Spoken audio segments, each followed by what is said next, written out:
never let them get inside your head. They'll tell you what to do in life instead of everything you know that you could get. Don't let them guide your life towards regret. I'll fight for what I love with every breath. My past is filled with things I won't forget. I use them all to push me to my best. So treat the worst of times just like a test.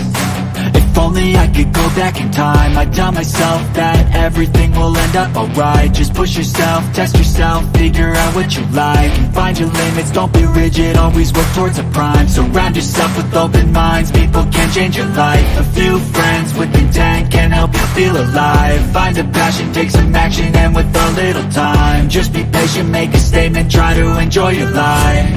They'll try to kick you while you're down.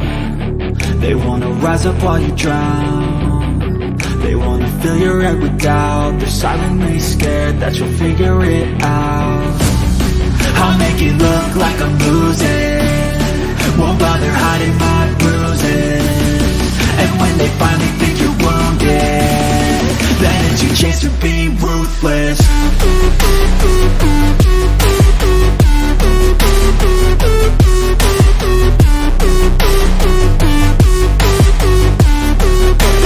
Chance to be ruthless.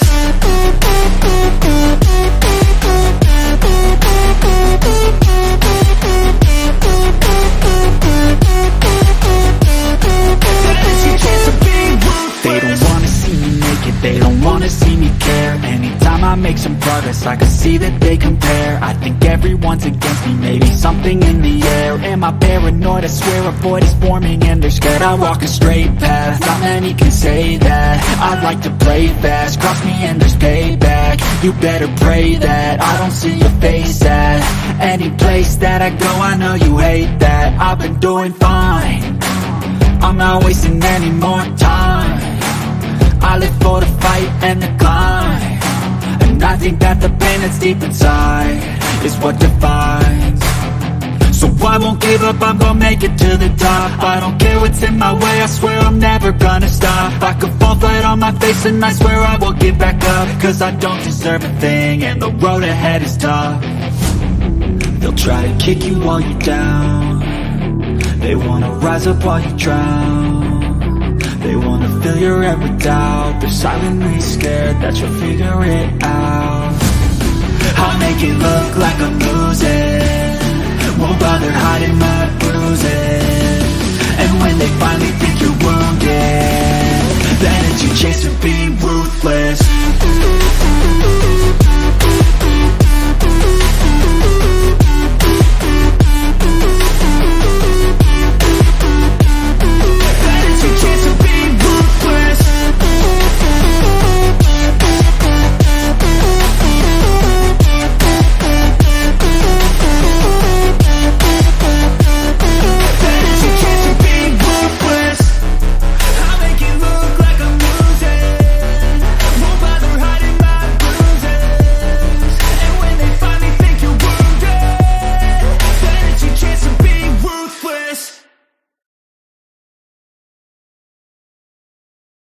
When there's nothing left but the fire in my chest and the air that fills my lungs, I'll hold my tears and trade my ears for a glimpse at kingdom come.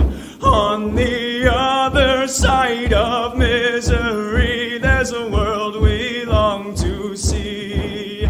The strife we share will take us there to relief and sovereignty. Oh, by God, we'll have our home again. By God, we'll have our home. By blood or sweat, we'll get there yet. By God, we'll have our home. In our own towns, we're foreigners now. Our names are spat and cursed.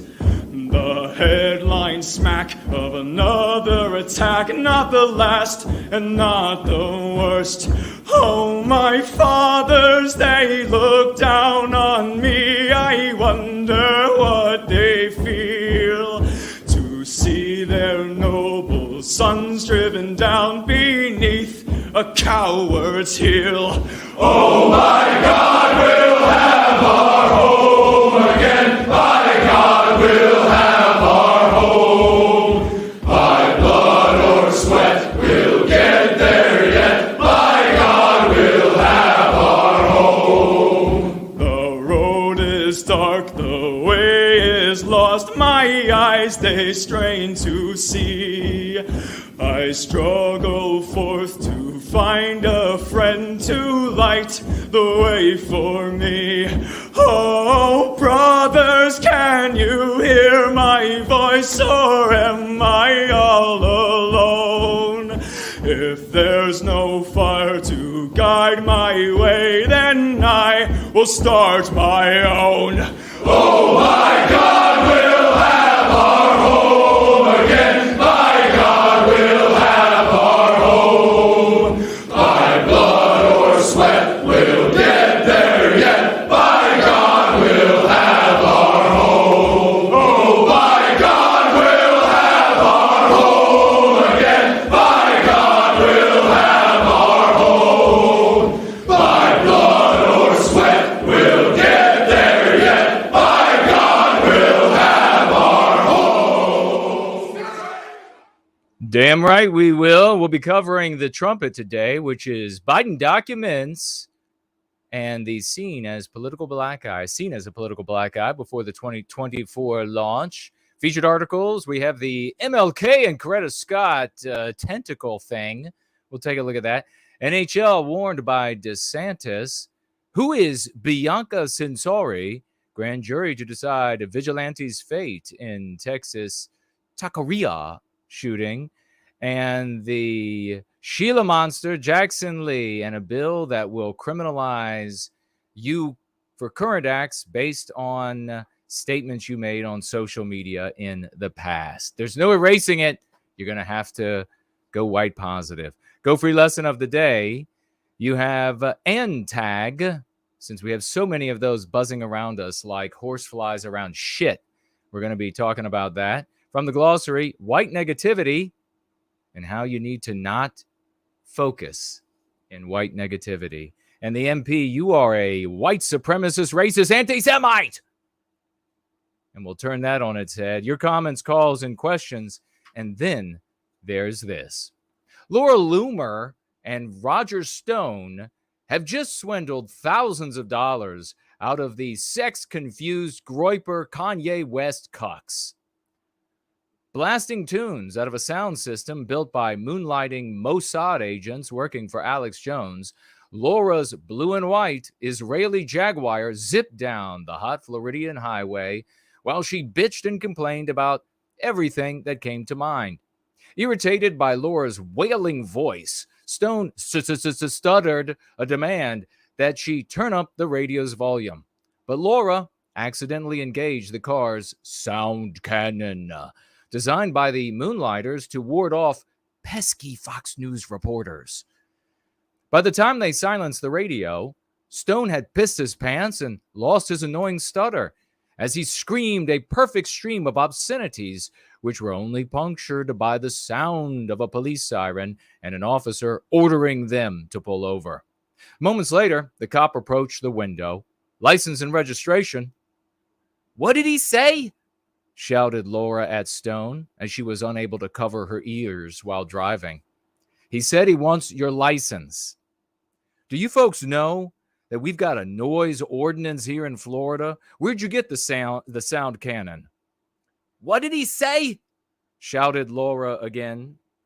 "He said they have a noise ordinance, and he wants to know where you got the sound cannon." "Oh, some guys working for Alex Jones put it in. I've been a Jones fan forever." The cop ran his hand over his taser. About a decade ago, I met a woman at a bar who was a Jones fan. She was the ugliest, dumbest, most annoying woman I have ever met. "What did he say?" Laura shouted again at Stone. "He said he thinks he knows you."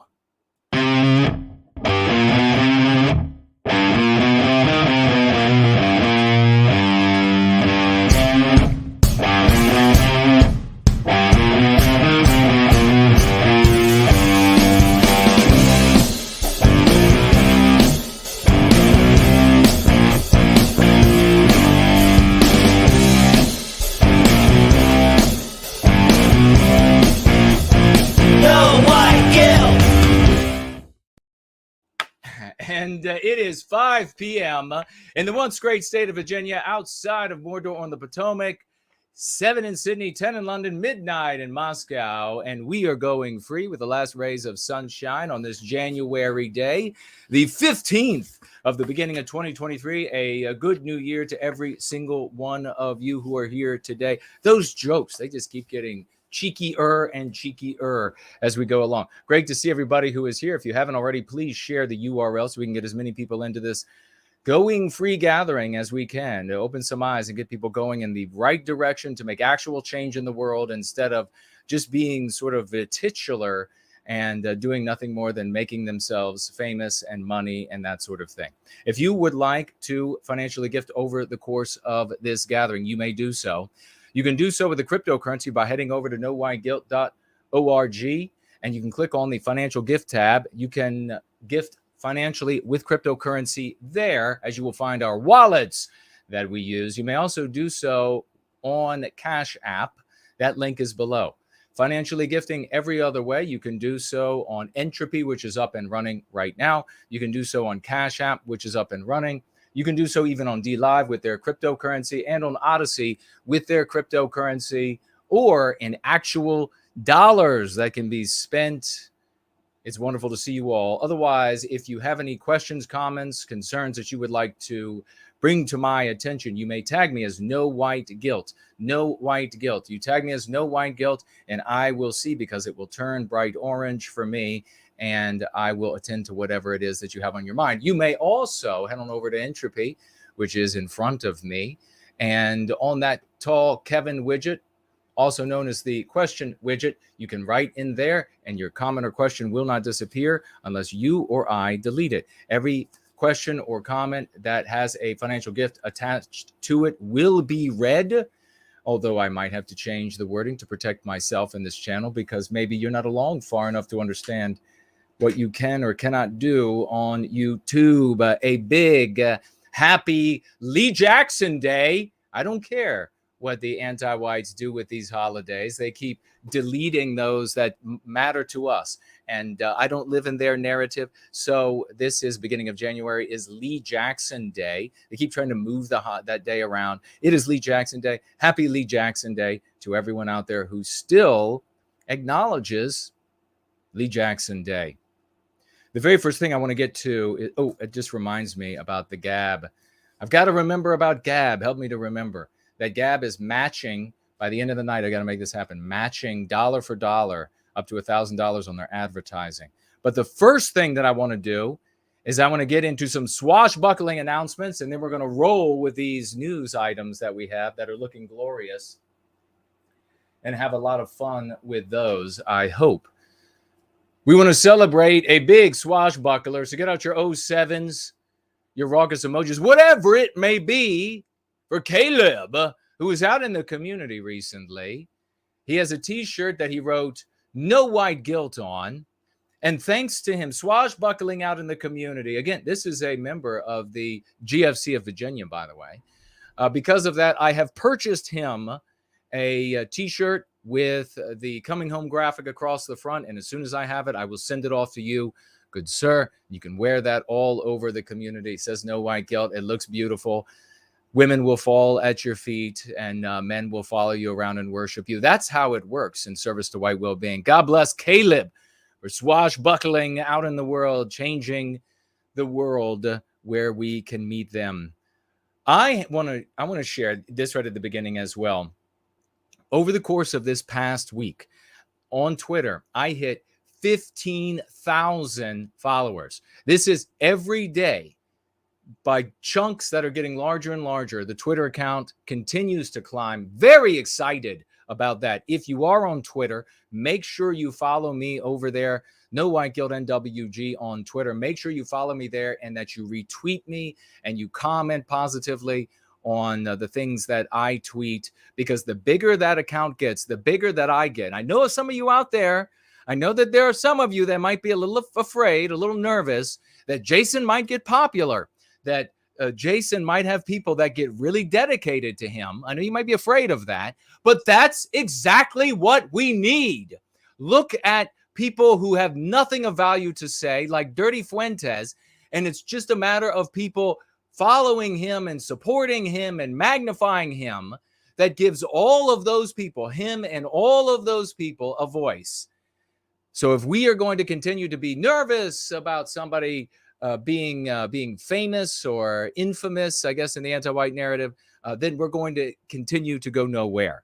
15,000. So against the odds of the anti-whites and against the antags out there, we continue to push ahead, and it grows faster and faster. 15,000, another 100 followers on YouTube, subscribers. By the way, again, if it's on YouTube, if it's on Twitter, if it's on Gab, wherever you are, sub to me, magnify me, amp me everywhere, because you're amping yourself when you amp me. You're amping your beliefs when you amp me. And never more than now, as we're moving forward in the federal government and state government level, where they are looking increasingly at tacking on your previous statements in social media, we'll be talking about it, to altercations, to crimes you might commit, to a fight you might get in today. They might just say, well, what did he say 10 years ago on social media? So you're going to have to go free, and you're going to have to go free so hard, as Luke Mason would say. Epic, though, to be climbing.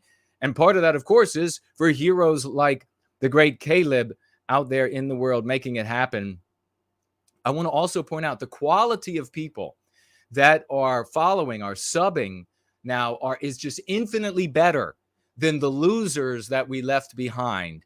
Infinitely better. These are productive people. I look into their accounts, and what do I find? I find comments about work. I find comments about getting along with their neighbors. I find comments about functioning in the real world. Go and believe that could actually happen somewhere, right? These are not sexually confused, Nazi worshiping and all of this, and Jew hating and all of that other garbage. These are normal, functioning, ordinary Americans of all variety, but folks across the totality of the West who are producers, who are actually, so the quality of the people is going up. In fact, just this past week, I had 2 new accounts, 2 new Patriot accounts. Patriot, the kind of people who would never for a moment listen in to the kind of garbage that is shared from what we left behind, the antag garbage.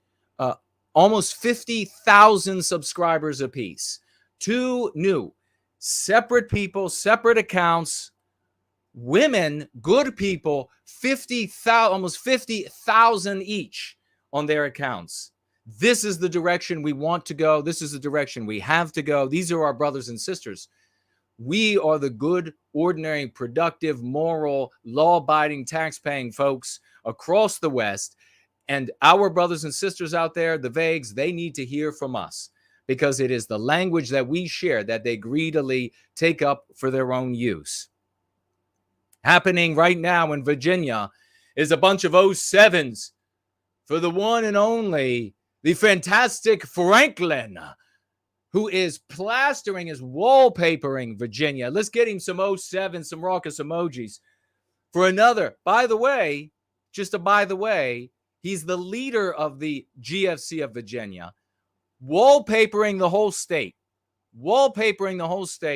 with leaflets and posters. He is a one-man loving machine who is out there in the world making it happen. God bless this gentleman. He's modding tonight as well. Let's hear it for the great Franklin. I actually said on my tweet, it's swashbuckling at its Franklin finest. Absolutely. God bless him. I love it. Great people. We also have, who is behind the Cora? Is it Biospirit of the West? Let's celebrate everybody behind this Cora. I'll break it out and I'll show it to you folks a little bit later. We're going to be getting into our news items really quickly in just a moment here. I saw Biospirit of the West. I think I saw Patrick of Southtown. I don't know who else I saw in there. Big attaboy to those folks. More swashbuckling out there in the world. It's a white well-being Quora. Make sure that you become a member if you are on that platform. We'll share it. Maybe the mods will be able to share the link as well. And then this, ladies and gentlemen, and then this. If you haven't, if you've already given some 07s, prepare to give double 07s. Double 07s. We just amped that too, bitches. We just amped that double 07, double 07s for the mighty Kate. because she taking this lexicon and going public. She just went public with her Twitter account. She made a Twitter account. It was not public. She just made it public over the past month and a half or whatever it is. Now, using this lexicon, ordinary person, normal person, loving our people, not focused white negatively on other groups. And we'll be talking about that during the go. And you want to know what ends up happening? She ends up making a tweet. By the way, she's getting followed by people with subcounts of 100K. And she's directing them to the work that we're doing here, because it's work that she is doing, because it's loving work, because putting it into anti-whiteism in Western civilization benefits everyone of all mutable characteristics who live in Western civilization, who love these countries as we love these countries, as we made these countries. Getting followed by these folks, she ends up making a little tweet about, let's teach our white children to love themselves for the fact that they are members of Western kind and hate no one else. In other words, they're not going to talk about black crime rates. They're not going to talk about if Jews own this or if Jews own that. They're going to be taught to love themselves, not antag nonsense, not worshiping Israel like you have on the other side of the fence. White children loving themselves. And what ends up happening? But the anti-whites, who, by way of my genius with this lexicon, out themselves instantly, and they come forward. Here are the excuses. They come after her viciously, nasty as can possibly be. By the way, as this tweet goes viral as all hell, heading towards 60. What is the numbers now? What are the numbers? Kate, what are the current numbers on this? 60,000, heading towards 60,000 impressions with a sub count of 600. Let me hear that again. A sub count of 600. But by the way, it didn't stay 600. A sub count of 600 on her way. So she's at 55K on the way to 60,000. And you can participate if you haven't already gotten in on it. Find this tweet and retweet this tweet. If you haven't already done this, magnify it, amp her to the heavens. The anti-whites crawl out of their layers. They crawl out of their layers to begin cussing her, to begin saying she's in the Klan, to begin saying she's a Nazi, to begin saying, and just because, remember what I asked that Pinovich guy. I said, do you have to be a Nazi because they will call you one? And he said, well, they are one. Well, okay, I guess at least that's honest. But we are not. We are advocates of white well-being who are adversaries to the disease destroying the West today, which is anti-whiteism. We're not going to play the villain in their story. What ended up happening when all of these villains came after this young lady? What ended up happening to them? They outed themselves. And everybody seeing this got to see exactly what an anti-white really is. They didn't look and see a villain from the anti-white narrative cussing poor non-white people. No, they saw monsters. This is what the millions and millions of our brothers and sisters need to see. Monsters outing themselves. These are the reasons why white children should be taught to hate themselves. And she, God bless her, Kate went to war with these people. 07's raucous emojis. She went to war arguing with them. And God bless everybody from this community who jumped in and participated. It wasn't just this community, though. I'm ashamed to say that it wasn't all of this community, but it wasn't just this community, because brand new brothers and sisters, patriots, nationalists, MAGA types witnessing this came in immediately to support Kate in her contest with these monsters. Oh, I'm sorry. What'd they say?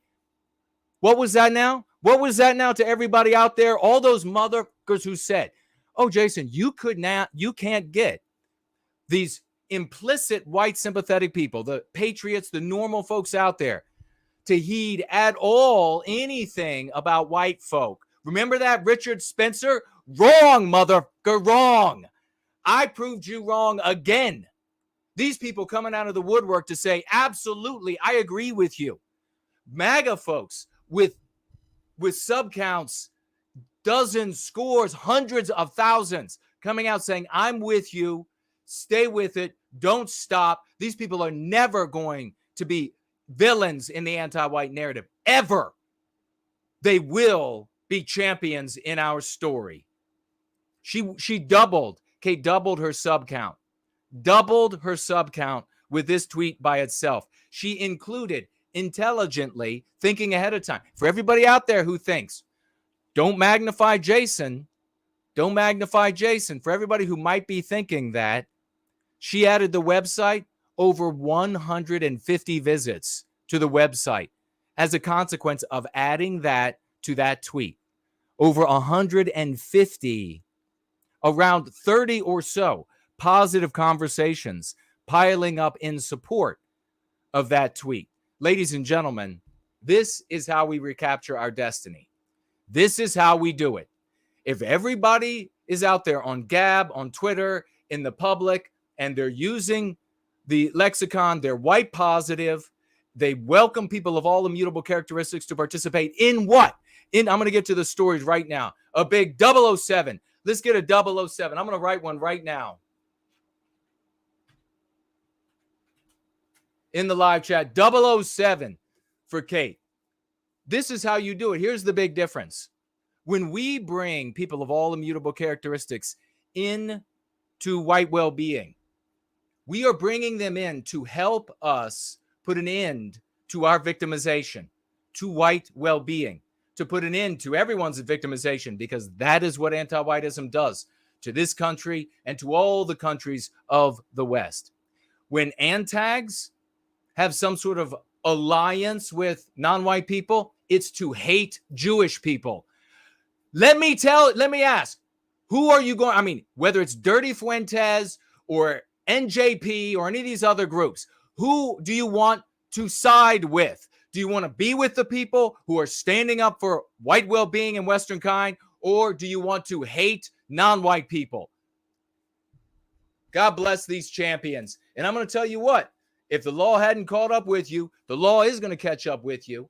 Then I don't care about those folks anymore. They can go ahead and have the law catch up with them because they chose not to listen. They chose to endorse, support, and become a follower of a black nationalist that is actually just another doppelganger of the Jewish people in the world, just another hater of those people. Why do I say that? Because it's kind of odd when a black nationalist only has beds down white women, and that then all of these antags, whether it's Fuentes community or any of these others, they still support this. Brand new rebound marriage. We'll talk about that. But we're going to start off with this document about one Biden, the corpse in chief. But you know what I'm actually going to do? I'm actually going to blow your minds away, because there are champions in service to white well-being. This is what heroism looks like, especially if you're new. Here's what heroism looks like. We have no white guilt clips, financially gifting, no white guilt clips. Maybe you heard of him. Let's get some 007s there. 007s for no white guilt clips.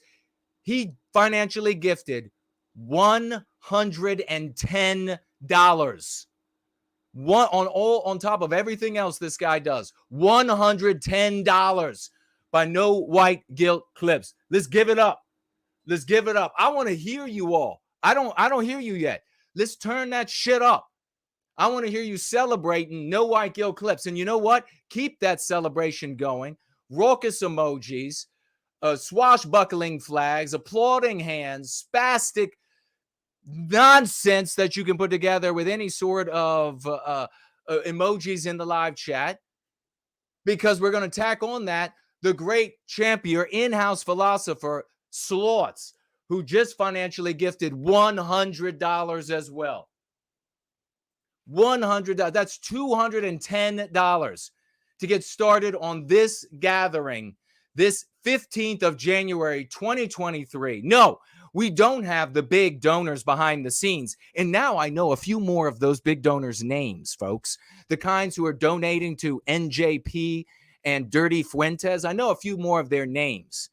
We don't have those big donors. No, we have working class people, people like Slots, who have radically improved their lives because they have started going free and they implement the practice in their lives. Sloth sang with his $100 financial gift just now, got my first bonus ever. And it's because he's going free. Thank you for going free. Thank you for going free. Where do you find that happening? Anywhere else, at any other time, in any other group or organization of people, association of people who give a damn about the well-being of white people? When do you hear those people who are engaged in the practice? Because there's no practice. There's just a show up at our meetings, pay the dues so that we can keep those in charge fiddling away your dollars. Pay your dues, and we'll give you a flag. We'll give you a slogan. We'll get together at a little party. Maybe we'll have a little march somewhere where you can have your photographs taken and your license plates taken down by the FBI and everybody else out there while you're saying things that will put you in jail. This is what they do. You don't see people coming up saying, because of what this practice is, I've gotten like 3 promotions Sloths has gotten. Have you not gotten promotions and bonuses like Sloths? It's because you are only superficially interested in the Go Free practice. You know what your Go Free manual should look like? It should look like when you cared about school and that textbook that was eaten alive. That's what it should look like. You go to church. Do you write anything in your Bible? Do you take notes? That's what your Go Free. Oh yes, I just connected the two, so you can get over it if you got a problem with that. That is what your Go Free manual should look like. If your life isn't improving, it means you're not implementing the practice. That doesn't happen anywhere else. I want to ask everybody out there. We got a bunch of new folks out. We're going to get into the Biden documents bungle, seen as political black eye before 2024. Speaking here from Reuters right now, we got a lot of new people coming in, and they listen to a lot of Patriot channels and a lot of good channels. They talk about a lot of things. They talk about vaccines. They talk about COVID. They talk about freedom of speech. They talk about a lot of good things. Right to self-defense, freedom of association. They talk about a lot of good things. I got to ask you, all of you folks out there, good folks, I got to ask you, how much better have things gotten over the course of your life? That's right. Silence. Things have gotten worse and worse and worse. Your children, you're giving a worse America to, a worse Canada to, a worse UK to, a worse Germany to. Your grandchildren, even worse. Nieces and nephews, if you don't have kids. Your great-grandchildren, infinitely worse. So let me ask you, do you really want to continue with the same old, let's just complain? Let's just talk about the hypocrisy. Let's just talk about how the anti-whites, whether they're leftists, you call them leftists or commies or Marxists. Let me ask you, is that enough? Is that enough? It hasn't been enough. So it's time to step up to something that works and can change the world. A politician isn't going to do it. View voting as a bowel movement. Sometimes you do it because you got to do it. Sometimes it's like Crohn's disease. You got to say, pull over the car. I got to go in. That is how you should view your vote. Your duty now is to do what the politicians could never do, would never do, because you can't be compromised, because they can't go to the world and say about every single one of you, look what's in their closet. Look what we paid them to do. Look what they're willing to take money for as we 8 minutes past the bottom of the hour here on this glorious gathering. That means it's your life is the only one they can't control. The politicians, they have their hands so far up their asses and strings tied to every single limb and their mouths and their noses and whatever else they could put a string around. But you are free. These battles for the future, the destiny of Canada, of the United States, of Italy, of Poland, of Australia, of New Zealand, these battles are fought at the dinner table, not at the ballot box. So you better come with me and us. You better make sure this message reaches everybody. This is really easy. It's a matter of concepts that you use in your life. Just words, my friends, just words. The anti-whites have been giving you words. Anti-white leftists, the anti-white brokaws, the anti-white this, the anti-white The View, fat hog bitches as they sit there around the trough, their faces in, chowing down, and you're picking up the words they give you to use. It's nothing more than that. You use these words.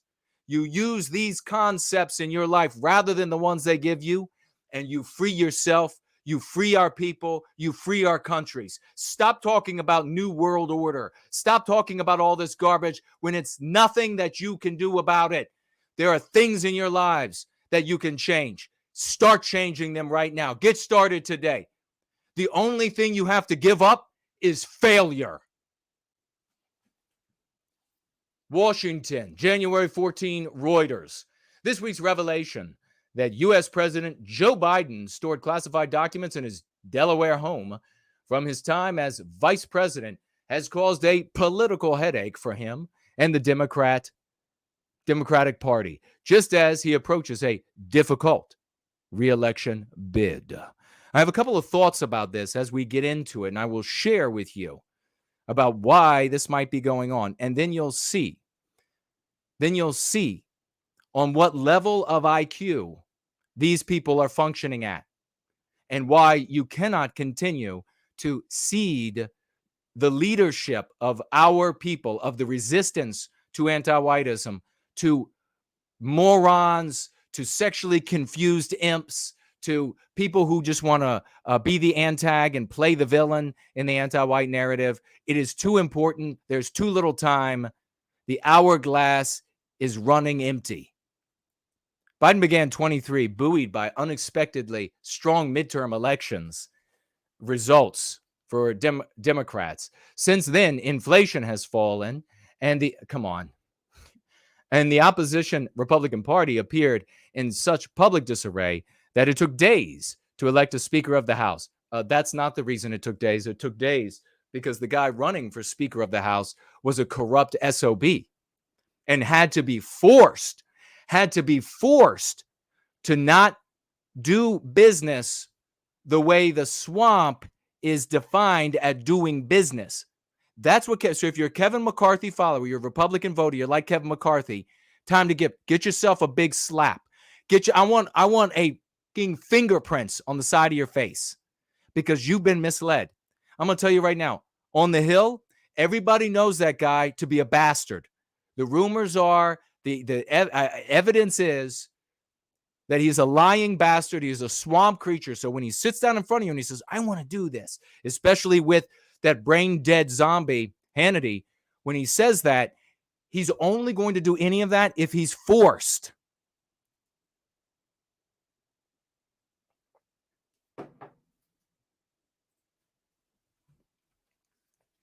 Attorney General Merrick Garland naming a special counsel on Thursday to probe the Biden administration. Boy, I wish Merrick Garland was an alien so that Biden could really be treated properly. I mean, you know how they do that up in the spaceship, right?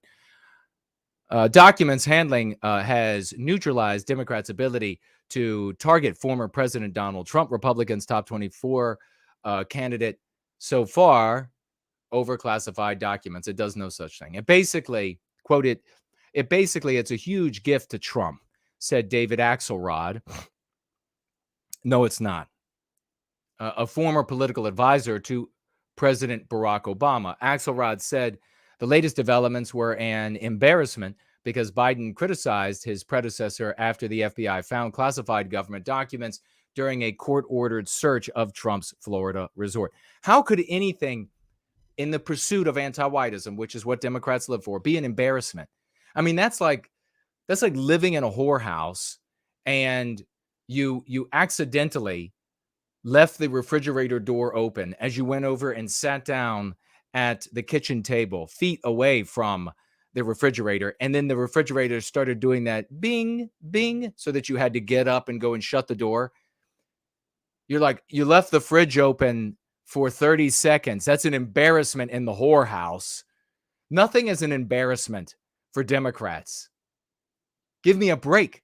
They elect tortoises. They elect corpses. How could there be? They elect boy molesting monsters. How could anything be an embarrassment?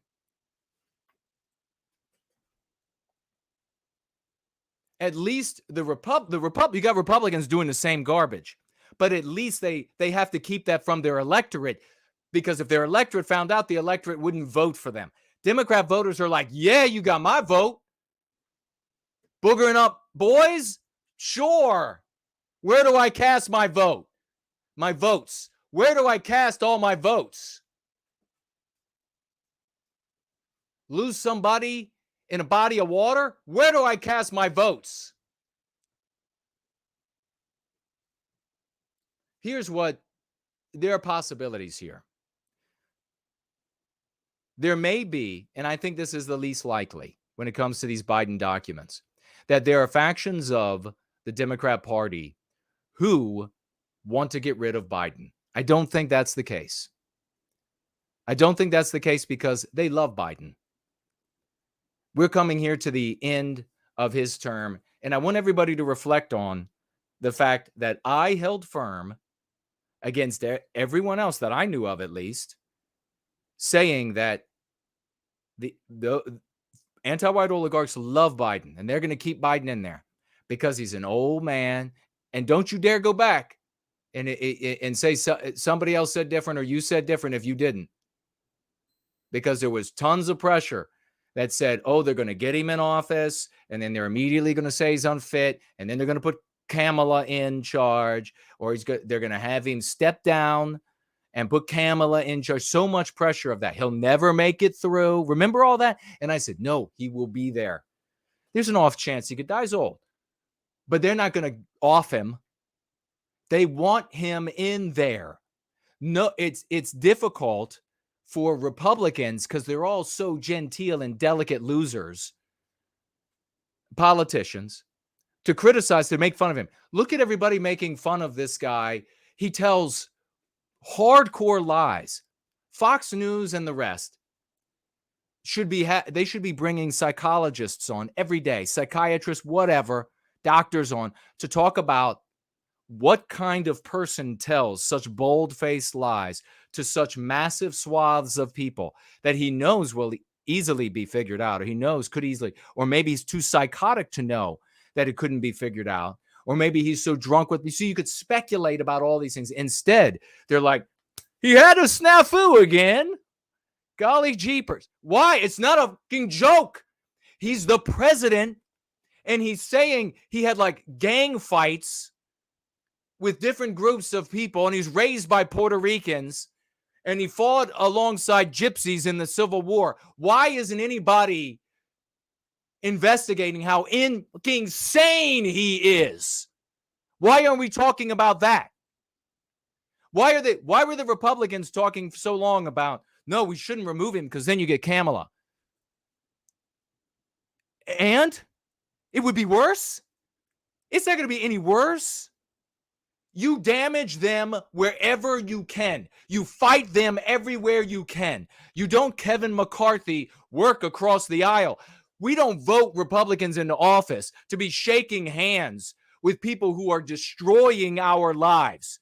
We vote Republicans into office to punch them in the fucking mouth. That's what we put you into office for. And if you can't do it, then maybe you need to be punched in the mouth. Maybe we need to get somebody else who can punch them in the mouth. Maybe some mouth punching needs to be done, metaphorically. But I tell you what, if I were in office, there probably would be. They talked about this little almost fisticuffs that was no such thing. I would tell you what, if somebody started bucking up to me in favor of McCarthy, I'd lay that motherfucker right out, right in the house of the people, where you should be the house of the people.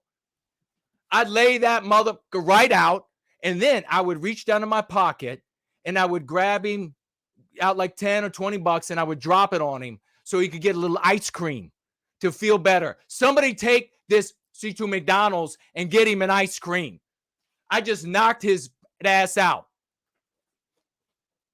That's what needs to be done. So no going to war. They love him because the Republicans can't go after him because he's old and he's frail, and Republicans are worried about the sewing circle that might not vote for them if they go after them the way he should be gone after. Yeah, and get his ass kicked out of office. So they're not going anywhere with this guy.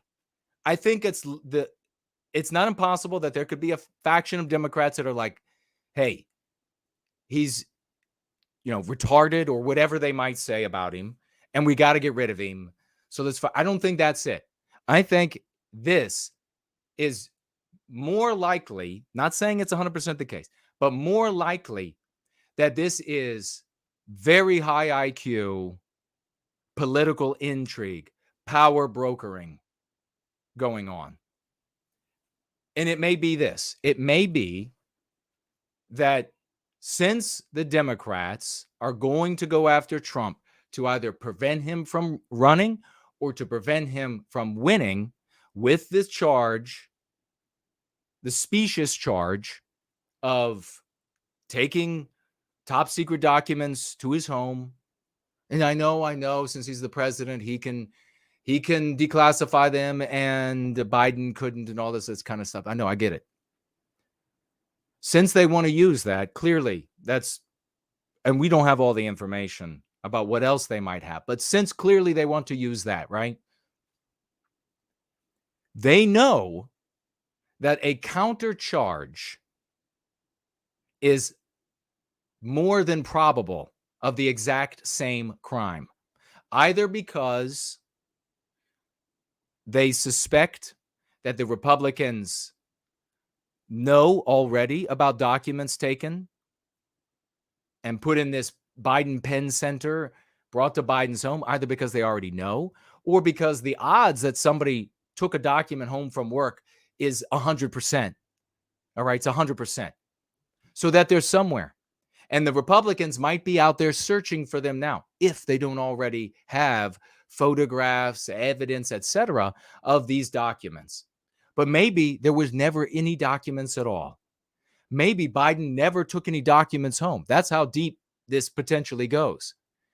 But Democrat strategists with devious motherfuckers with very high IQs know that it would be easy to make the countercharge against Biden and easy to produce evidence, even fraudulent evidence, that Biden took documents with him, and that such a charge and that such fraudulent evidence running up to election would be enough to counter their charges of taking top secret documents, enough in the population to neutralize it, that they could plant them even. Not saying that they did. I'm saying it's a possibility. And then, once planted or once found by Democrats, to engineer way early this whitewashing of the crime.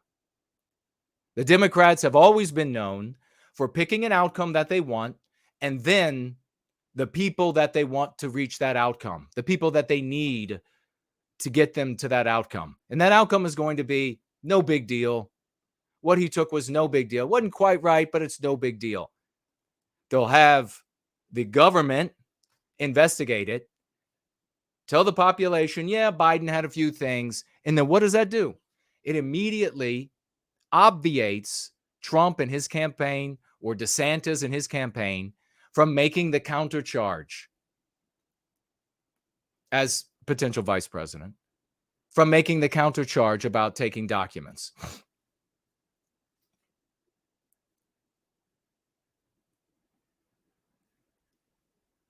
I think you all have probably heard, as I'm scanning here, it looks like it's just all the basic information here. Documents found at that facility that has all the communist Chinese money supposedly pumped into it. Documents at his house found in several places. Questions not answered, like why were they looking for documents? Maybe it's what Jason was speculating. How many have seen this horrific MLK statue that was unveiled called The Embrace? It's like something out of a tentacles porno video. Let me put it up on the screen for you. Oh, I can't.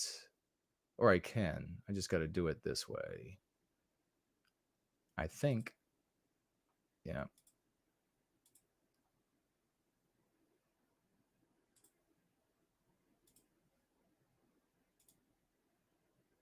Have you seen this?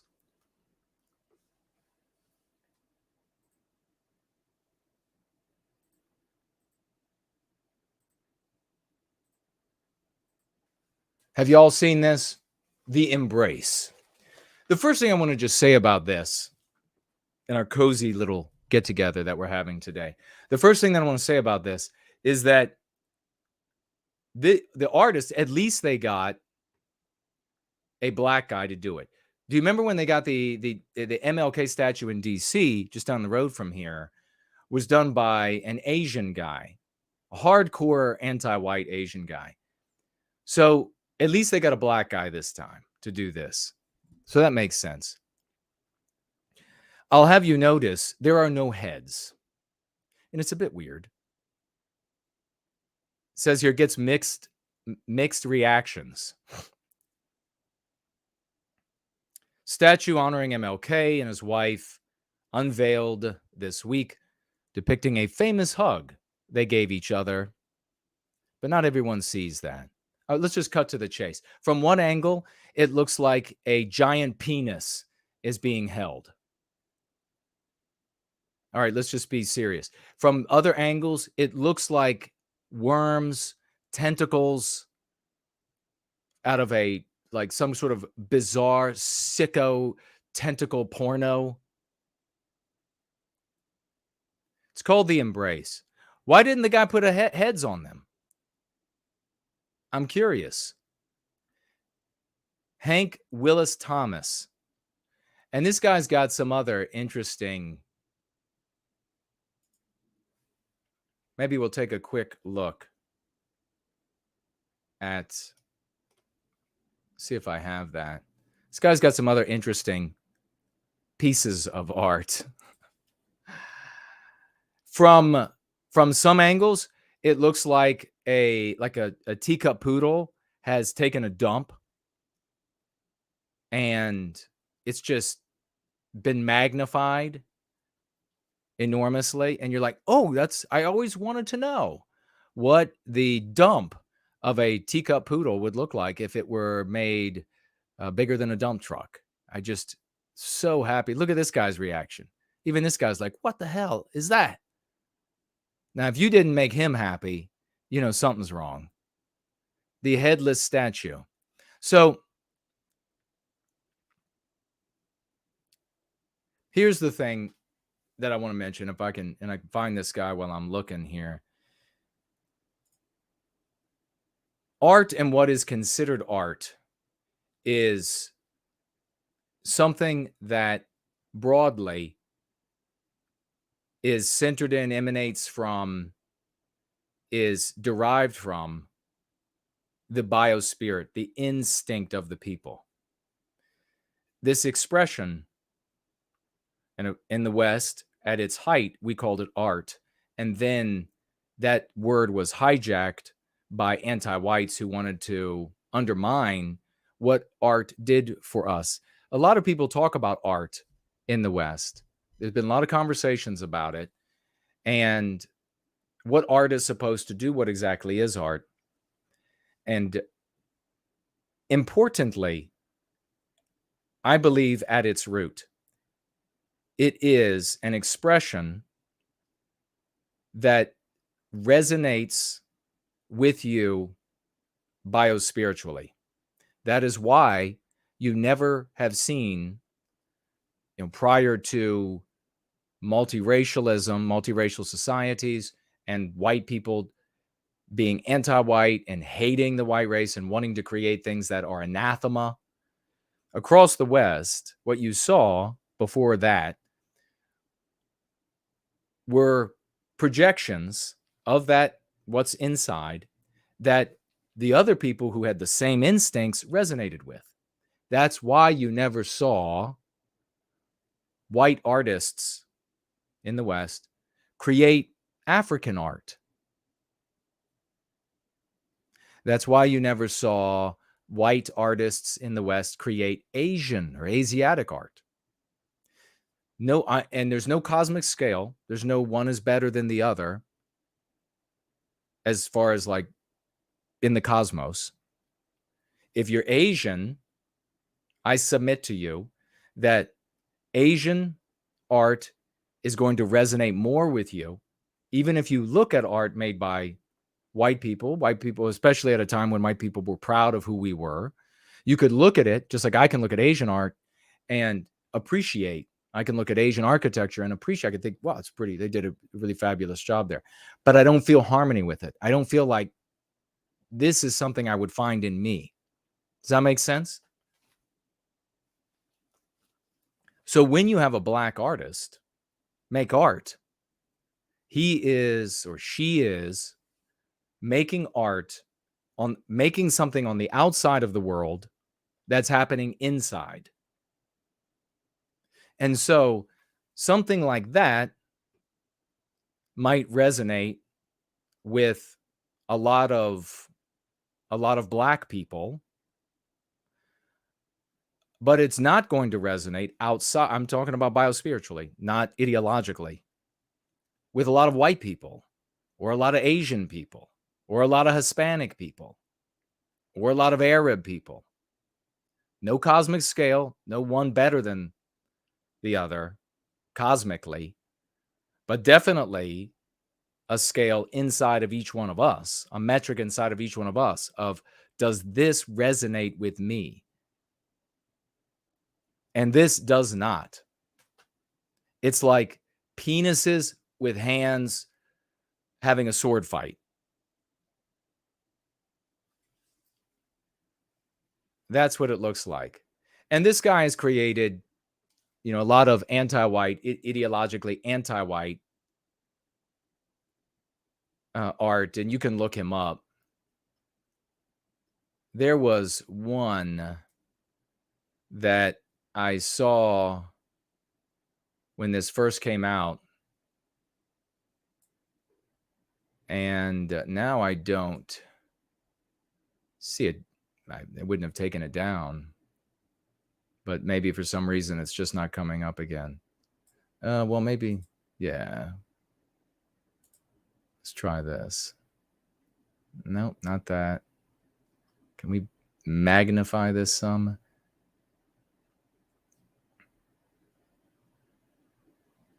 Okay, let me see if I can pull that one up. So it's only important to understand or appreciate this difference insofar as the understanding that the peoples of the world are, in my opinion, fundamentally different instinctually. Art is an aspect of culture. Culture is the aggregate of a people's expression. This is why every time you see white people somewhere in the world, they create Western culture. Black people, Black culture. Asiatic people's Asiatic culture. Arab people, Arab culture. Where you have non-white people in a Western country where they're numerically diffident, they don't have enough people, and these are concepts that are taught by the Go Free method, to confidently project what they have on the inside, they will conform to whatever the dominant is. Just like they will do the same, white people will do the same when they are numerically diffident in non-white countries. We see white people moving to places in Central South America. I think is very foolish. You're setting yourselves up for some really horrific genocide in the future, in my opinion, when the West can't support these countries anymore. When they go down there, they don't recreate Western culture in a way that it's forced upon the natives. Native facing in those environments, they're going to conform to their culture, their norms, what they project in their homes, and maybe starting on the inside of their homes and then maybe making its way to the exterior of their homes. You would begin to see. So you would see, for example, Western art, what they would resonate with these white people. So here's another. Let's see if I can find this.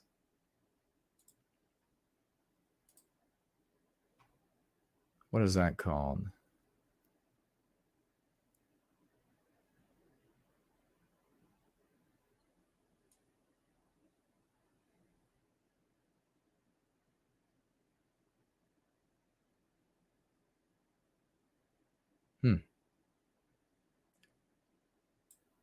Hold on, let me just do it like this. No.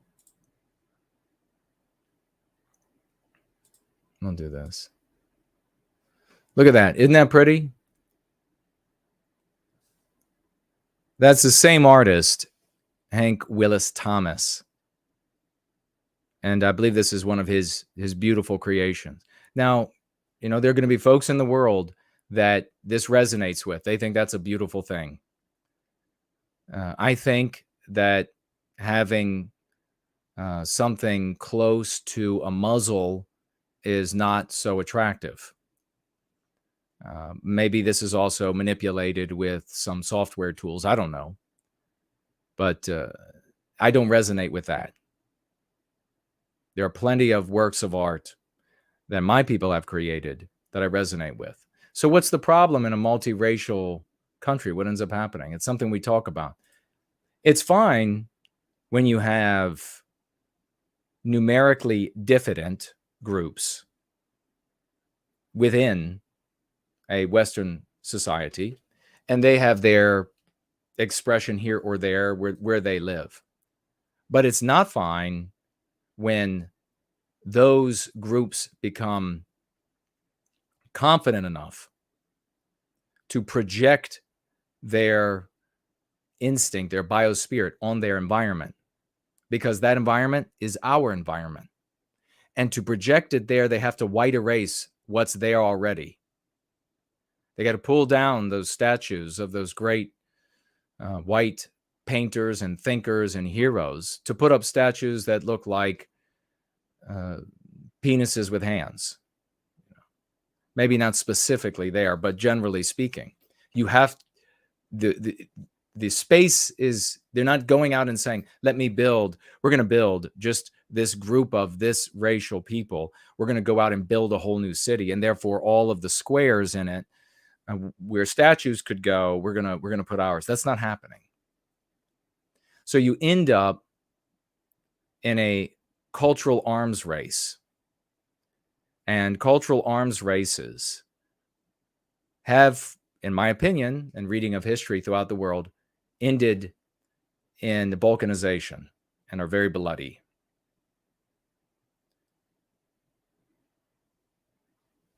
So let's see what else we have. And then I want to at least touch upon all of these things for you all and see what you all have to say. We have NHL reverses course after DeSantis administration warns about discrimination event permitting only non-whites and females.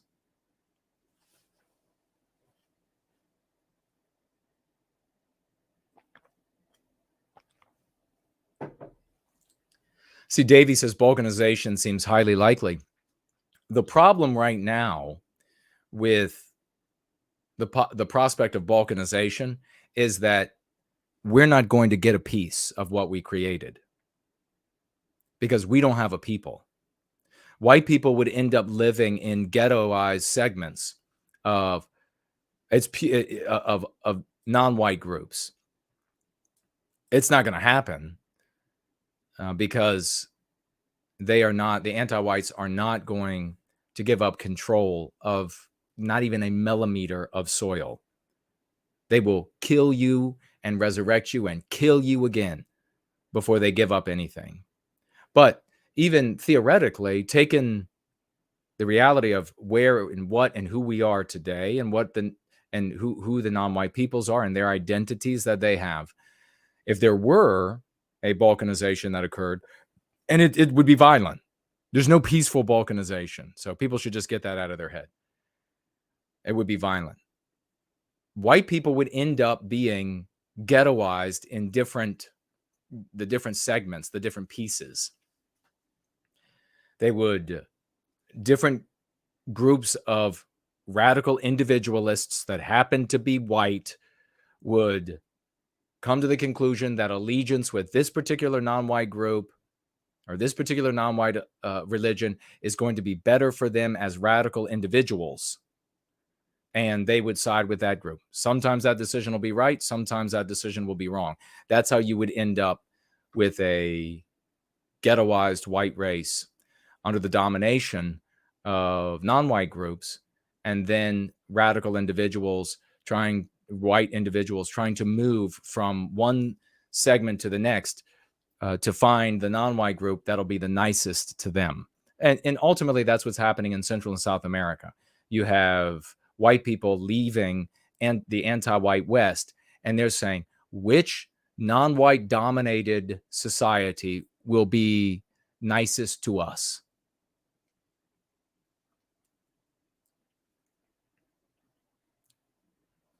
After Governor Ron DeSantis' office issued a warning Friday for the National Hockey League's advertisement in Fort Lauderdale for discrimination, the NHL reversed course. Now, this is something that is a hiccup. You should know this by now over the course of your life. The anti-whites, because they're up until the Go Free method, there hasn't been a legitimate opposition. There hasn't been something that could overturn anti-whiteism. Anti-whiteism is psychological warfare. You have every now and again, you have these cases where, for example, the NHL is going to make a calculated decision that is in service to their objective. Their objective, they have demonstrated, is to make the league, to white erase the league as best as they can.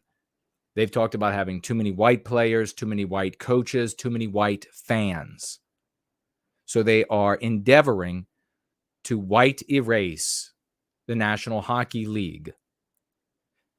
They have made a calculated decision that with regard to one governor at this moment to sidestep legal matters. That's not going to stop it. A politician is not going to do this for you. So that's why you need the psychological defense, the Go Free method, to use against the psychological warfare that the anti-whites wield against you. Because then it's not a one governor scenario in one state scenario. It's that governor and the governor's state over and the governor's state over and the whole population who will boycott and prevent people from going into your games. And who will, I don't know, some of those people will be so angry, they might go to stores where they sell NHL stuff and set it all on fire. I'm certainly not encouraging that because I'm nonviolent. But people will get mad enough. And it's totally understandable that white people could get mad enough about our victimization by a league that they have dumped in their countries, their governments dumped enormous number of tax dollars in by way of tax breaks, by way of matching dollars, by way of forgiven loans and things like this to keep the bread and circuses going, that they could get angry enough to go and say, burn down a place. I mean, obviously that could happen. The NHL will reportedly now open its job fair to all individuals ages 18 and older after previously limiting it to certain genders and ethnicities. So in other words, white erasing it. And specifically targeting and victimizing white males. Something you can talk about at the next family get-together, like dinner.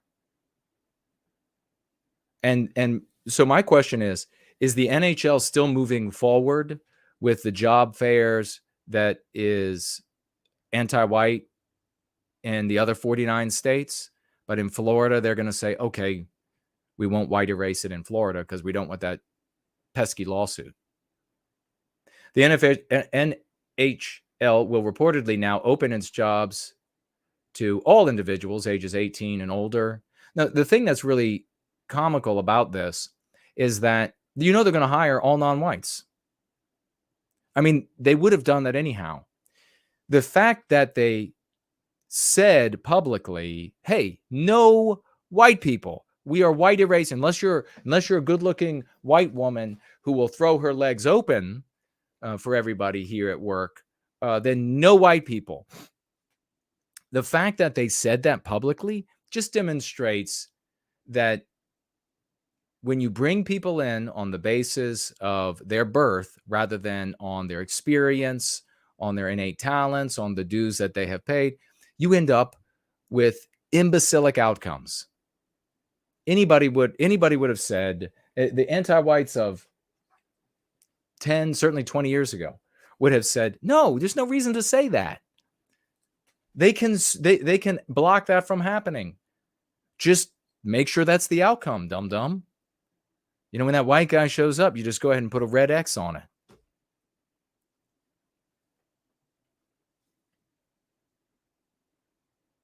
The original wording of the LinkedIn post associated with the event was not accurate. Of course, now they just backtrack. Now, it wasn't accurate. We said the quiet part. That was supposed to be just in our heads. The Pathway to Hockey Summit is an informational and networking event designed to encourage all individuals to consider a career in our game. And in particular, alert those. You know, NHL has been on at this for so long. And the reason why this story matters is what I'm going to say in just a moment about DeSantis and Trump. They've been at this for many, many years. It's probably been 10 years since I watched any hockey, or maybe not quite that long. But back then, they were already highlighting the black athletes. There could be one black athlete on both teams. And every time something happened on the ice, a goal, a penalty, or whatever, they immediately went to the shot of the black guy. He could be sitting on the bench, never even played a moment in the game. And they immediately highlighted the black guy. The NHL has been at this there, and they've been breaking out money. You check it out for yourself. Maybe I'm wrong, but using NHL dollars to train young black kids how to play hockey so that they'll have this new group to recruit from. Don't think for a minute that there's some sort of monetary superior outcome that they would like to achieve. The owners of the teams, and they get all kinds of breaks. And there are other ways to achieve economic outcomes. For example, like the Commanders, I guess they used to be called the Redskins. They got that black quarterback because the owner knew that he would make more money off the sales of the trinkets, the jerseys, and etc. for that black quarterback than he could on maybe making it to the playoffs. And the odds that he would make it to the Super Bowl were 0 because the team was lousy. So they make economic decisions that way as well. But they get set asides and etc. when they align with anti-whiteism. And there are a number of other mechanisms that make it a preferable direction to go. The NHL has been at this for a long time, and they're going to make that league as they might not be able to make it as non-white as American football, but they're gonna try. Now, where this matters for us is that DeSantis and Trump now, we need to push them into like a brinkmanship. DeSantis, I think his press secretary said that it was anti-white, but I don't know that DeSantis used that verbiage this time. What we need to do as the vocal electorate is to demand of DeSantis and Trump, which one of you is going to talk about anti-whiteism first and the most and often? Which one of you is going to be first to say that we have to put an end to anti-whiteism? We have to address anti-whiteism? Because when a candidate is going to give attention, explicit attention, because this is not, the press secretary, but just saying, well, we're not going to allow discrimination in this state is to say nothing. That's just like a typical, you remember what Jeff Deal said when he tried to brush off the great clips. The exact same verbiage. That's just typical Republican gelded bullshit. So we've got to force them. Say anti-whiteism. Say you're going to combat it. That'll be the guy that we will give the high fives to. That'll be the guy that will say all the nice things about on the internet. By the way, I asked everybody on Twitter for an action item for today, and we got one from the great Anders suggestion, which is to head on over to Truth Social and to tag Donald Trump and maybe any others there on Truth Social about this stream, about the gathering, about the work that we're doing, that we're live now. So if you have a Truth Social account, action item, head on over, tell them about nowhiteguilt.org, a little comment. We're live right now. We're talking about Trump and DeSantis. Let them know, and potentially you will bring somebody in that will end up making an enormous difference, and that will be credit to you. And thank you to Anders for that suggestion. And if you all have questions about these things, anything I'm talking about here today, make sure you tag me and I will speak to it, and I'll take a look at what you all are writing in the live chat as well.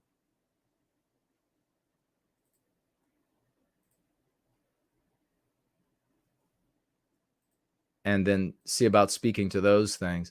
Be respectful, don't be violent, and tag me, and I will definitely speak to it. We have here, who is Bianca Sensori? I got to laugh about this. I already said just a bit about it. I'm going to speak right after this to the grand jury and to the Sheila monster. Sheila, is it Jackson Lee? The Sheila monster. And that's hilarious. And the grand jury, the shooting, and see what you all have to say about it.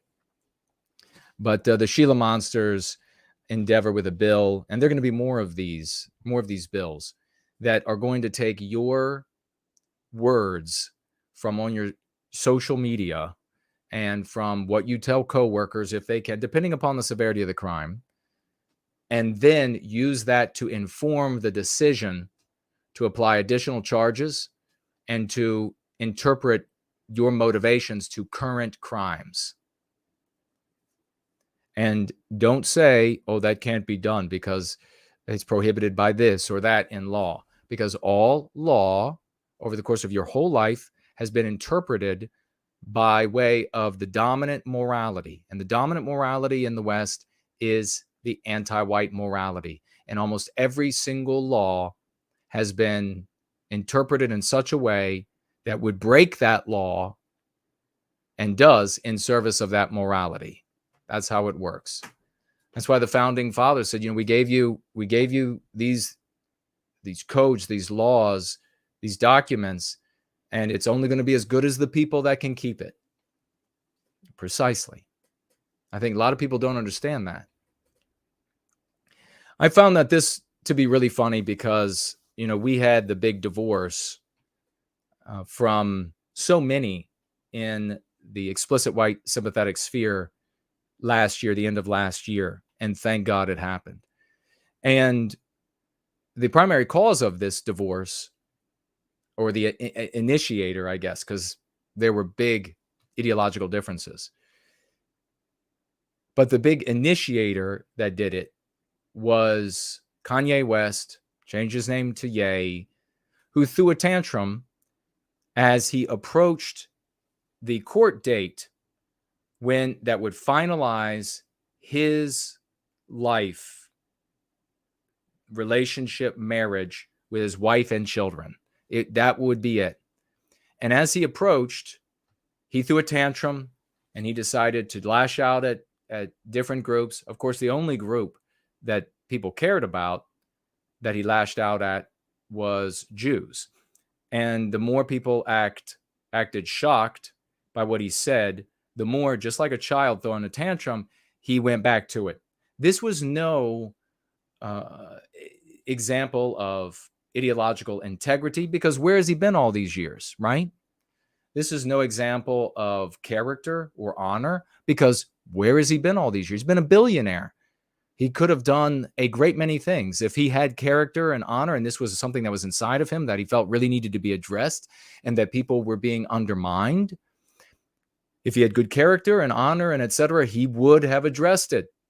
He would have addressed it when he had a few million. A few million is FU dollars right there. I mean, if he's put under, he can go live on that for the rest of his life. Well, billions of dollars? Yeah. Hundreds of millions, tens of millions, scores of millions, billions. He didn't do anything. He's a low IQ'd child who, as he approached this finality, threw a tantrum. And people who are antags, we're going to talk about that in the next segment. People who are antags decided that they were going to take him as like Lord and Savior, changing their avatars. I mean, people who have nothing but negative things to say about Black people, the most like repulsive kinds of things, nothing but negative, immediately took this Black nationalist for Lord and Savior, even though married to a woman who identifies as white, who he says is white, dates, as far as I can tell, either predominantly white women. That means he's bedding them down. And these self-identified neo-Nazis, swastika banner flyers, and the other types, like the dirty Fuentes and all his I cannot believe there is a single white person left among this dirty Fuentes movement who cares about white people that's still there. Because the most hardcore worshipers of this low IQ'd Black nationalist that beds white women left and right is Fuentes in that community. There is nothing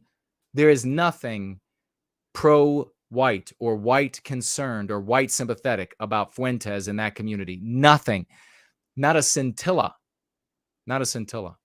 And so the divorce hits, and just as I predicted, everything went silent because he stopped with all of the appearances and everything. Because why? That was all just tantrum.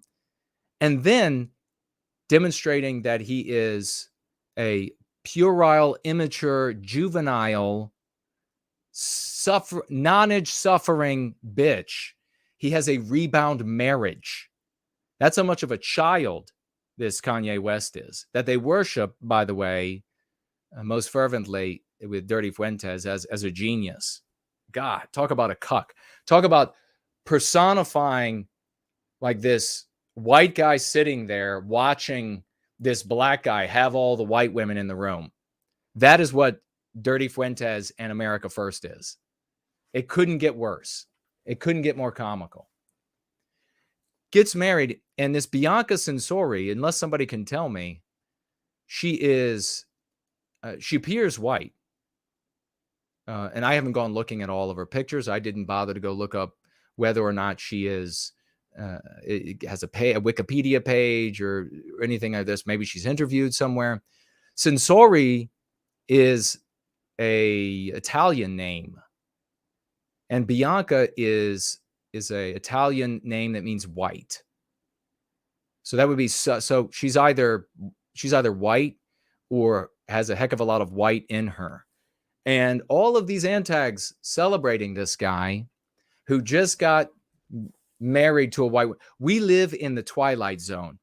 You know, I could not 10 years ago, God, I think back about this 20 years ago, I was thinking about this.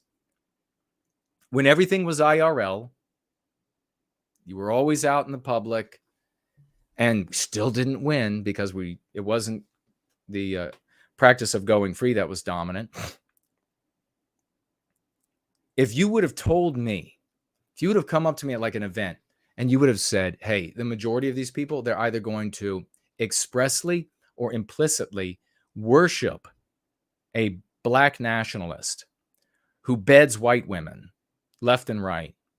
I mean, good looking one too. The Russian one that was the girlfriend before this one, really good looking. And they're all going to worship this guy. I would have believed anything else but that. They would have said, the earth is really a turtle shell. I would have said that I believe first. Yes, earth is a turtle's shell, and we are crawling very slowly through a dark jungle. That's what we're on. Before I would have believed this. There is no integrity, no honor. These folks have shown themselves to be the most just base and wretched human beings. No wonder the regular population has such a low opinion of them, because they should.